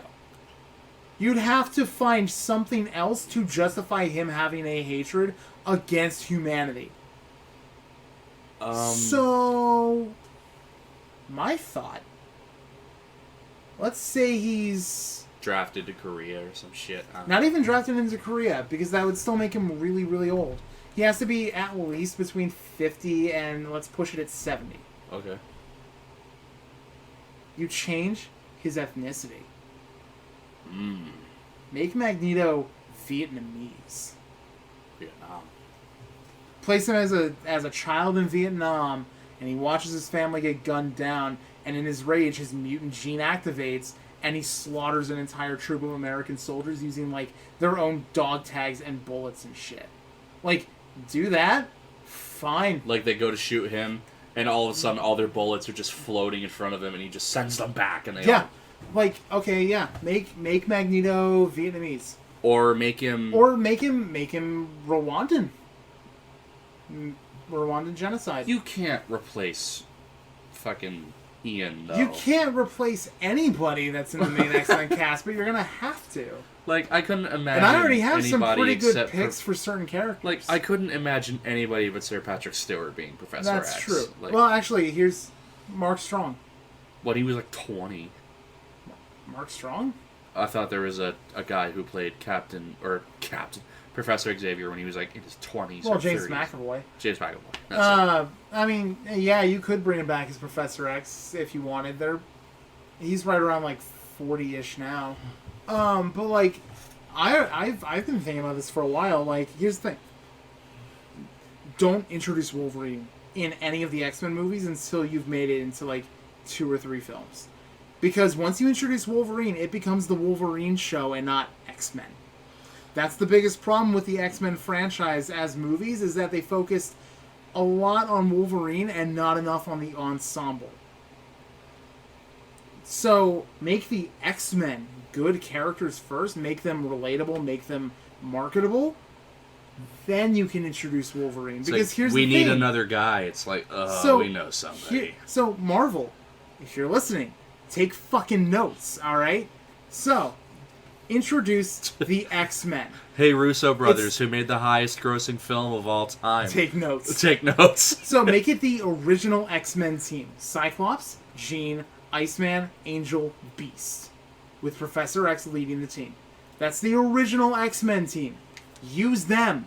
Make them good characters. After about 2 or 3 movies, then you can introduce the wider ensemble, like Colossus and Storm, Wolverine, Nightcrawler, Kitty. Introduce all of them. That's fine. That's great. Because we've already had a few movies where the main X-Men team has had enough of a character development that you can suitably use these other characters, and especially Wolverine.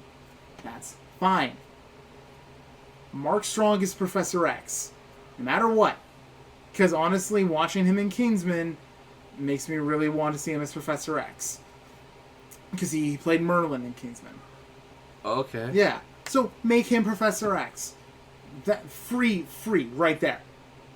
Fucking right there. That's a free gimme. All right. Here's who you get to play Cyclops. Zac Efron. Oh, fuck you. No, hear me out. All right. Zac Efron, probably a super chill, nice dude outside of the movies he's been in. He can really play that douchey, cocky asshole really, really well. From Neighbors. And for Cyclops, you kind of need that. Because he's just fucking full of himself. And, you know what? Bring back Sophie Turner as Jean Grey. I'm down for that. She was an okay Jean.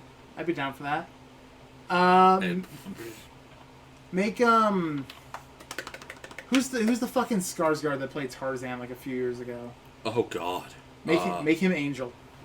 No, make him Iceman. He'd be a really good Iceman. And then you gotta like bulk somebody up to be Beast, because here's the thing: don't make him Blue Furry Beast.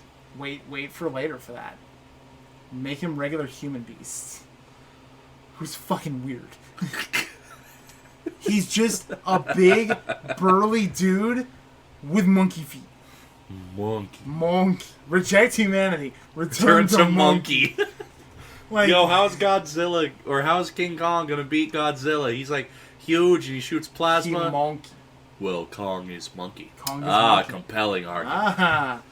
But yeah, make Beast a big burly dude and not a blue furry dude right away. Right, pretty good. Angel actually might be a little hard, because now that I think about it, you gotta get like somebody who can play off that rich pretty boy. Fuck. Zac Efron. You gotta get somebody who can pull off rich pretty boy, but also somebody who has the chops to pull off tormented, angry soul when he becomes Archangel when you introduce Apocalypse. So, like... Andrew Garfield. Andrew Garfield?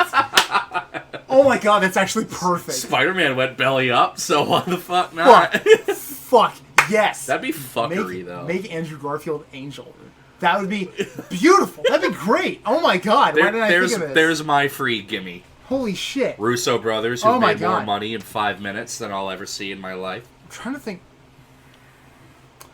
think of who could play Magneto, because you have to make him around the same age as Charles. So if Mark Strong's at least in his 50s, Magneto would have to at least be in his 50s. What if it was like Michael Caine? That's a little too old. Little too old? A little too old. Thinking of that, though, you need somebody who can play off that superiority complex and, like, really make himself seem more regal than he really is. Colin Firth. Colin Firth as Magneto would be kind of interesting. It would be. Because, like, again, seeing him in Kingsman kind of sells it for me. Because, like, he can play a badass. Why can't he play a smooth-talking, human genocide advocating badass? I just can't see anybody other than Sir Patrick Stewart and Ian. I just can't. See, the hardest one to cast would be Wolverine. By far. Because how do you top Hugh Jackman? You know what? If they're going to do some age-defining bullshit anyway, just do it with Hugh, too. Just... make Wolverine fucking 50 again. Who gives a shit? I don't know if Hugh Jackman would want to come back to play Wolverine. I genuinely feel like I mean, yeah, maybe a bit of a break, but he'd probably... Or... he's owned that role. If they do bring in a years. sort of multiverse thing to bring in a new team of X-Men, I guess I could see them... in a weird way... maybe they just do the multiverse thing and they bring back the cast, or at least most of the cast, from the current X-Men movies. We'll have James McAvoy and Michael Fassbender as Charles and Magneto. That could work. Jennifer Lawrence isn't going to want to come back as Mystique, but that's fine because she's dead anyway, so who cares? Ty Sheridan I thought was a really good Cyclops, and, Sophie Turner could be a really good Jean Grey if they bring her back. Like, that could actually work. Nicholas Holt's still pretty young, so he'd have a couple years in him as Beast. Dude, I'm on Hugh Jackman's IG right now, and he posts about Wolverine so fucking much. Well, he still loves the character. Yeah, he's defined his acting career, but, like, he's also in his 50s, and once you start getting way older, it's a lot harder to keep up the physique needed to play somebody like that. He wrote, 3 years ago on this day, Logan was released. Thank you for the many, and I really mean many, years of sweat, steamed chicken, and a roll of a lifetime. #X-Men. #Wolverine. Yeah. And, yeah, again, maybe a bit of a break, but, I mean, for that one more movie, maybe 2. Or, better yet, if they introduce the X-Men through a multiverse, like, wormhole thing, they could bring back Daphne Keane to play Laura and have her, like, age up into Wolverine. Keep the actress around for a couple of years, let her get a little older, and she stops being X-23 at one point and just takes on the Wolverine moniker. Yeah. That could work. Give her a few movies. Make her part of the X-Men team for the new movies. Make her part of that team. Maybe somebody's like, where's Wolverine? It's like, this is Wolverine. That's Wolverine. If you mean Logan, then If you mean Logan, he's dead. But... He died of, like, semi-natural causes, yeah? Well, I mean, he had a healing factor. He got the shit stomped out of him by his clone. Again. In Logan, like, he died... He got impaled on a tree. He got impaled on a tree. His healing factor was failing him. And also part of it's the adamantium poisoning, which was also a thing in the comics. Although, if they decide to do Logan and not Laura, that'd be a really brutal image to see that I'd love to watch. There's an X-Men comic where Magneto just goes, you know what, enough is enough, and he rips the adamantium out of Wolverine's body. Oh, God. So for a couple of years, Wolverine just goes, like, almost feral, because it just fucks him up. I'd imagine. Oh, But the adamantium coated his bones, so does that mean he just slowly regrew his bones? No, the bones are still there. He just, like, ripped the adamantium out of it. Okay. Like, through his pores and shit. Yeah, it's disgusting. And here's the thing. And then Wolverine... Here's how you make the MCU X-Men different from the regular X-Men movies. The X-Men, when you really get down to it, mutations are fucking horrifying. Oh, yeah. It is a horror show. Well, I mean, in the X-Men Origins, when he puts the adamantium on, she's like, get ready. He's like, I've had worse. And she's like, no, you haven't. No. Like, we're about to pump hot liquid metal into your fucking pores. Yeah. Here's actually why I'm so goddamn pissed that they haven't released New Mutants yet, because it's been, 3 fucking years. Like, here's what put it in perspective. When New Mutants was being made, Maisie Williams was still a teenager. Oh my god. Yeah. It's been delayed for like 3 fucking years now because of various circumstances. And I'm just sick to death of it, and I want them to put it on Disney Plus just so we can get it over with. Because I want to see this fucking movie so badly, because I saw the first trailer, my first thought was, oh, this is a horror movie with mutants.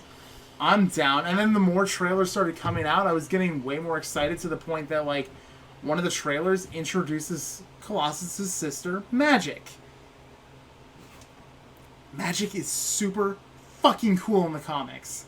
Her mutant ability is, what is her mutant ability? I completely forget. Most of the time I'm just aware that she is a sorceress. Like, there's an alternate reality where she becomes the Sorcerer Supreme of the entire universe. Beats out Strange for it, huh? Now, Strange dies, and she, like, adopts the moniker. Well, in the modern MCU, and I'm talking about, like... Oh, here we go.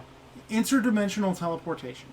So like Doctor Strange. She's also, like, because of her time trapped in limbo, like, the actual limbo dimension, she also has a demonic other half that she keeps hidden, which is super cool. But she, interdimensional teleportation... magic manipulation. She wears mystic armor, and she has a weapon called the Soul Sword. Oh my god. Oh, it's so cool. I fucking love her. She's great. So, just in, like, the modern MCU, I know that in some comics, Doctor Doom becomes, like, also a sorcerer in parts. No, he's always been a sorcerer. He's also been a sorcerer, and, like, a really fucking powerful one, too. But, like, Doctor Strange is always just a little bit better than him. It's great. There's, so when... Like, Doctor Doom is that dude who's so powerful that he stops himself. Yeah. Doctor Doom is incredibly smart. Like, he's one of the 10 smartest people in the world in the MCU. Yeah. Or not in the MCU, just in the regular Marvel Universe. So, like... Not only is he incredibly smart and, like, tech-savvy, like, he's created his own armor and the Doom bots and all that shit, he willingly took on the ability to learn and practice magic just because he wanted to save his mother's soul from hell. Mm. He did it for a personal reason and ended up becoming a super powerful sorcerer, which is something that the Fantastic Four movies never expanded upon. No, because introducing magic into this, like, weird... cosmic the family? First Fantastic Four, it was just like, alright, we get swept up in this space storm, and all of a sudden Doom just becomes metal.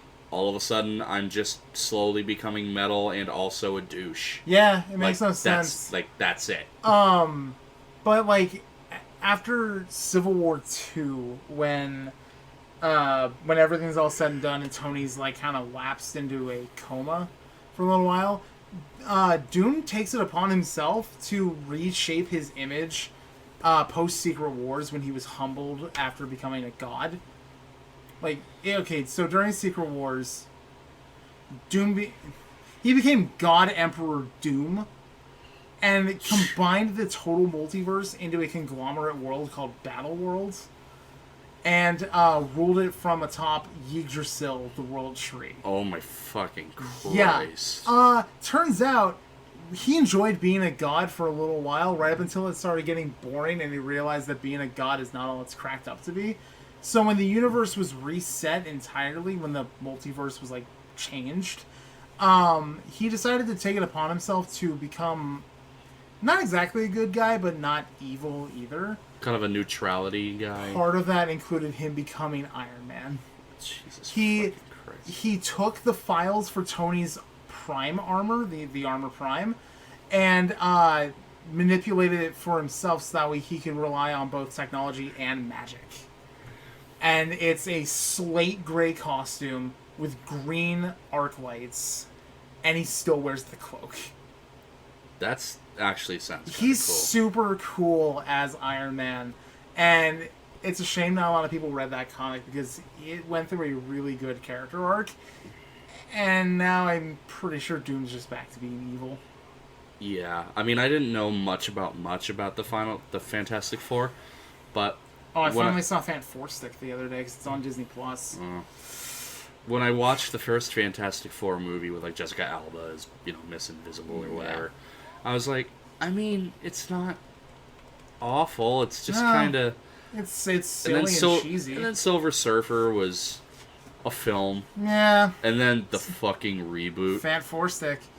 Oh boy. I finally got around to seeing that the other day. It's on Disney Plus. I got so bored that I just started fucking about on my phone, only periodically looking up to see what was going on in the movie, and I didn't miss a single fucking thing. Yeah. It was so bad. Nobody remembers that Chris Evans was the Human Torch before he was Captain America. He was a good Human Torch. He was one of the few bright spots in those first two movies. I love how they made it so that he could go multi-Kelvin, which is like the temperature of the sun. So if he went as hot as he could, he would roast the Earth's atmosphere, killing all life on Earth. See, here's the thing I do want out of an MCU Fantastic Four. I want Johnny to be young enough to be friends with Peter Parker, because Peter and Johnny's friendship in the comics is one of the best things about the Fantastic Four comics. Like, in Jonathan Hickman's run of the comic, which lasted years, there was a point where Johnny died because he sacrificed himself so that way the negative zone wouldn't pour out into the real world. So there's a really good issue where, like, Peter shows up and, like, gives his condolences and all that shit. And it ends with him having a talk with Franklin, who is really close to Johnny, about what it's like to lose a family member, and especially an uncle. Yeah. And the comic ends with, like, a ghostly image in the sky of Ben and Johnny, and Spidey and Franklin are just kind of looking out into the New York skyline, and the last line of the comic is Spidey going, his name was Ben. And that was it. And that comic fucking broke me.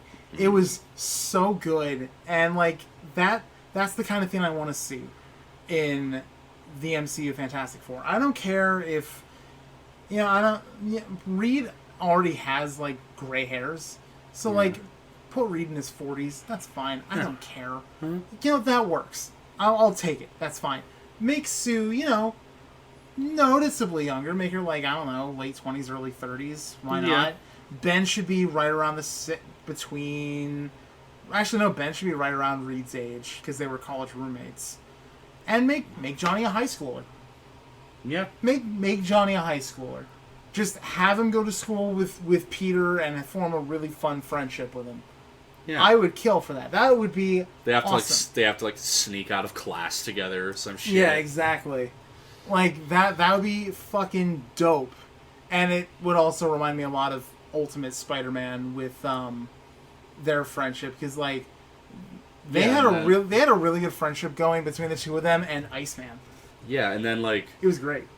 Yeah. And then Peter died. and then in the next Marvel movie, when not maybe not Multiverse of Madness or Spider-Man's movie, but maybe 2 or 3 movies down the line, Spidey's like, I know a guy, or I know some people, or and then all of a sudden, bam! You just go to the Baxter Building. There's the Baxter Building.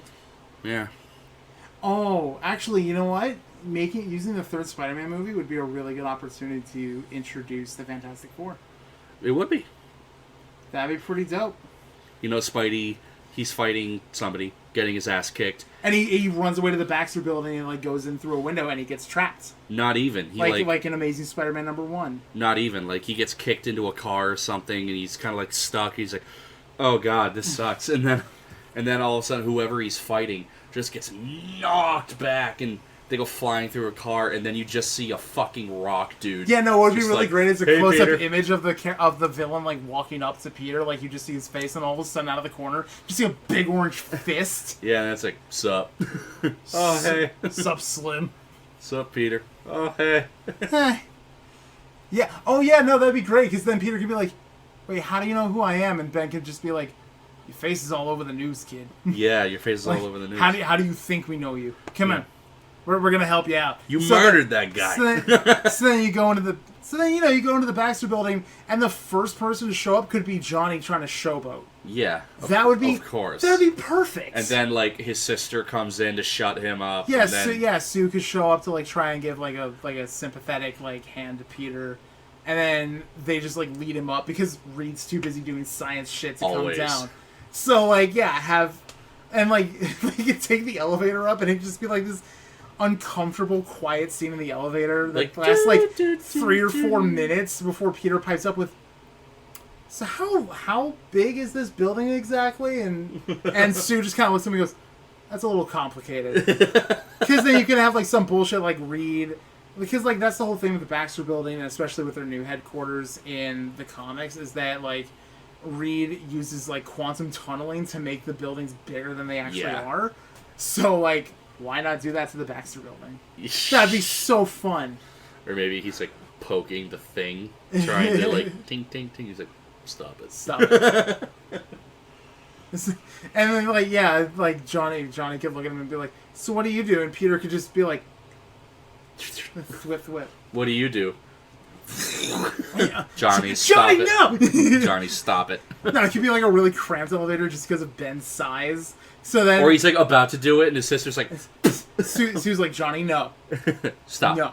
Not in the elevator. Not again. Or maybe she like puts a force field on him right as he... Because like the first thing you need to get right about the Fantastic Four is the family dynamic. It's a brother, a Marvel's sister. First family. Marvel's first family. Uh-huh. If you get that right, you can get anything else right in Fantastic Four. It's a brother, a sister, a brother-in-law, and the guy that they all just... Well, brother-in-law. He marries Miss Invisible. Oh, yeah, Reed. Yeah. Yeah, Reed marries her. Right, yep. So brother-in-law. Yeah. And then, you got Ben, who's just kind of over there. I liked Ben in the first one. Ben's a good... Honestly, Michael Chiklis was, like, the best choice to play Ben. When his wife, like, leaves him because he got turned, and then he, gets turned back into a human, he's like, oh, God, I have skin again. And then, dude, when they're doing, like, even his organs are rocks, and he's like, I used to smoke. Yeah, there's it's clobbering time. There's storylines like that in the comics, too, where, like, Franklin and Valeria, and the rest of the Future Foundation find a way to synthesize, like, not a cure, but, like, a potion of sorts to give Ben his human form back for approximately 1 week every year. Nice. That's it. And, like, there's a really good But then he starts dating the black chick who's blind, and, like, she knows, but I'm like, how do they fuck? They don't. They don't. They don't. Okay, I was really curious. The Rock's big scary golem penis. The Thing's big scary golem penis would wreck her. Well, that's what I was thinking. I'm like, there's no way. Yeah, no, they wouldn't be able to. So, like, that's why him turning that's what back. they're weak human for. Once a year, yeah. So that's actually a thing in Dan Slott's Fantastic Four run that's going on right now. Is Ben and Alicia, the blind woman. Yeah. Who's in the comics is actually the stepdaughter of the Puppet Master. And she's blind because of him. Jeez. Yeah, it's weird. So they get married. Yep. And go on their honeymoon. And while they're on their honeymoon, Ben's in his human form. Guess who the fuck shows up? Doom? The Immortal Hulk. Oh, fuck. Yeah. So Ben has to try and escape the Hulk, who's now a scary motherfucker. Because Immortal Hulk is terrifying. before Hulk kills him.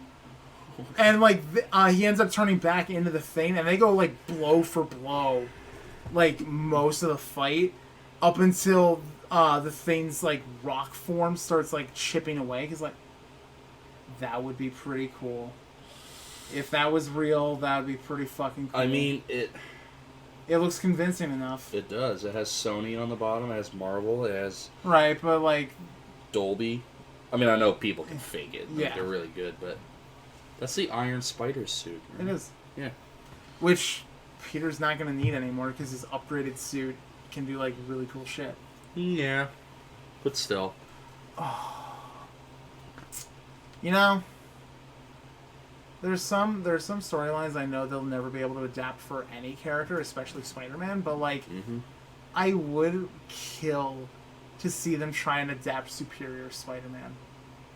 I want to see Tom Holland playing Doc Ock, playing as Spider-Man, and like trying to be a good guy, but ending up failing and just becoming a villain again. Anti-hero. Anti-hero, yeah. No, I want to see a hero who crit ones every fucking thing he tries. He's like, I'm gonna build these spider bots to protect the city and alert me of like dangers around the 5 boroughs. Except somehow Norman Osborn hacked into these spider bots, so now anybody with a goblin tattoo is invisible to the scanners.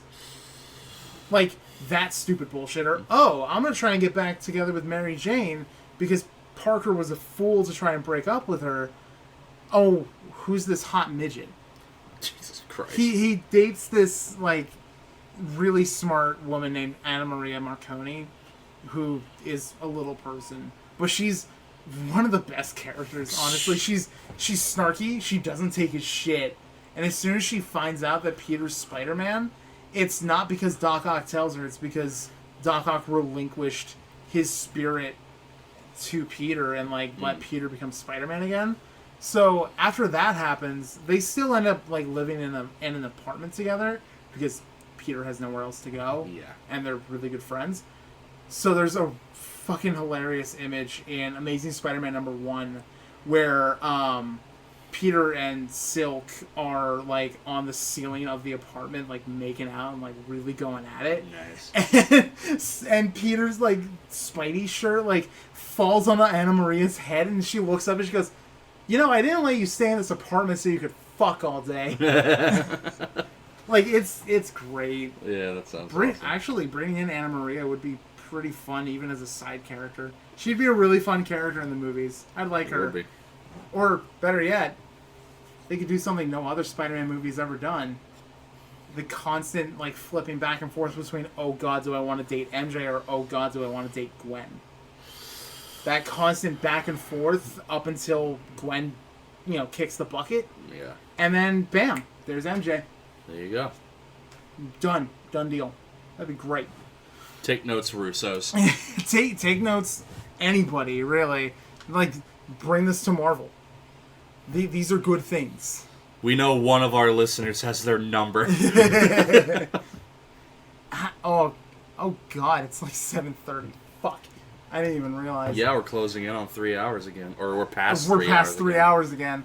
Okay, so I think that's enough for one day. Yeah. So, I am going to recommend for this week. I'm going to recommend Invincible by Robert Kirkman. Alrighty. So, for those of you who don't know, Robert Kirkman is creator of The Walking Dead. And he was the executive producer on the show for, like, a while. And back in the early 2000s when he was writing The Walking Dead, he also created another property for Image called Invincible. It's take every superhero trope you can ever think of and completely flip it on its head because it ain't your daddy's comic books. Like, this shit goes it's like pretty simple superhero stuff, like the first couple of volumes, you know, guy discovers he has powers, figures out where his heritage is, like, his dad's one of the greatest superheroes in the world, all that shit. About 3 or 4 volumes in, the main character, whose name is Mark, his dad kills that world's version of the Justice League to prepare it for his takeover, for his evil space empire. And then, after that, it just gets fucking dark. Like, there is a back-to-back-to-back, like, thing where, fuck, what was it? Who do they fight? Oh, yeah, so Mark's main nemesis for a good chunk of the series is this guy named Angstrom Levy, who can, like, open up portals to other dimensions and shit. And during one of the times that Angstrom tries to kill Mark, he ends up bringing in alternate universe versions of him of Invincible in order to slander his name and destroy the planet and, like, make him hated amongst everybody. And in the aftermath of the fight, another Viltrumite comes to Earth named Conquest. Oh, God. Fuck me. The Conquest fight is one of the best parts of the entire book. And it's an amazing comic in general. Like, it's a little rough in the first few volumes just because Cory Walker's art, who co-created the comic with Robert Kirkman, is not great. Okay. It's not great art. It's passable. It's really good in action. Well, it made it to a mass-produced comic, so it must. And it's becoming an animated series on Amazon.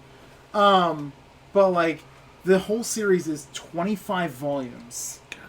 It is super long. It ended in like 2015, and it's worth every fucking penny you can spend on that series. It is so good, and I really hope the Amazon series for it ends up becoming just as good because like the cast list alone is fucking fantastic. Like there's a lot of Walking Dead alums in the animated series when it comes out. Like Stephen Yuen, who played Glenn, is voicing Mark. Nice. J.K. Simmons is playing his father Nolan, who's Omni-Man, the dad. They actually released a lot more of the cast recently. Seth Rogen is... Oh, God. Seth Rogen's playing Alan the Alien, who's one of my favorite characters. Zazie Beetz is playing Mark's first girlfriend, Amber, I believe, which is great. That's a great choice. Mark Hamill's in it. Oh, he sold me. He plays Art the Tailor, who creates costumes for superheroes. Nice.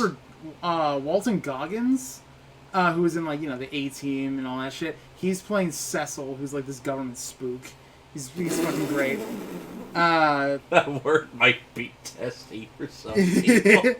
Oh yeah, speaking of Teen Titans, Kari Payton, the guy who voices Cyborg in like literally anything. Yeah. He's playing one of the Guardians of the Globe, whose name is Black Samson. Of course it fucking is. It's fucking great. Zachary Quinto is playing Robot. Which, knowing how Robot ends up at the end of the franchise, I can't wait for that. That is going to be amazing. And then, oh wow, they added a lot more characters actually since then. Fuck. Okay, so Mahershala Ali's in it. alright. It's great. Kevin Michael Richardson, because there's a couple characters that are like big, bulky dudes, and Kevin Michael Richardson has that voice for it. Like, there's Monster Girl, who has powers that she can transform into a monster person thing. They were really not creative with They weren't. They weren't. And there's a pair of twins, except one of them's a clone, called the Mauler twins. So they're both being played by him. Let's see. Grey Griffin, who was Grey a while until she got married. She's in it. Jillian Jacobs, who plays Britta in Community, she's in it. She's actually playing Eve, Atom Eve, who's Mark's second girlfriend and also a badass superhero. Like, god damn, this cast is going to be amazing. And, yeah, read Invincible. It's really good. You have time until the show comes out. There's no idea when the show's coming out. So, 25 volumes. Invincible. It's super good. Like, 10 out of 10 would recommend. Yeah, that's where we're gonna end it. Dunyan rings. For any updates on the podcast itself, or like any plans that we have for the rest of the channel, if you're like watching this on YouTube or whatever, you can follow me on Twitter. It's at Warden, WORDEN de El Norte. Link in the description. I'll have the tag in the description as well, so that way you can like look it up. if you do follow me on Twitter, be warned, because I gush about a lot of things, like, all the time. It's nerdy shit. But sometimes the famous people he talks about right back. That's true. I've actually had a couple, like, comic writers and artists and shit, like comment and retweet and, like my shit. And, that's a little bit of a claim to fame for me. That's right. Eric has clout in the nerd world. Dude, my dad's high school best friend and his wife run a bunch of conventions across the U.S., so when I get to go to those conventions and I get to, like, see him, he will take me around the artist alley and introduce me to, like, comic writers and artists that he knows. Like, I've gotten to personally meet Tom Kane, who I will gush about all fucking day. Frank Quitely, who collabs with Grant Morrison a lot. Like, all that shit. I've met so many fucking celebrities because of him. Oh my god, I love it. So, yeah. I guess that's where we're gonna end it.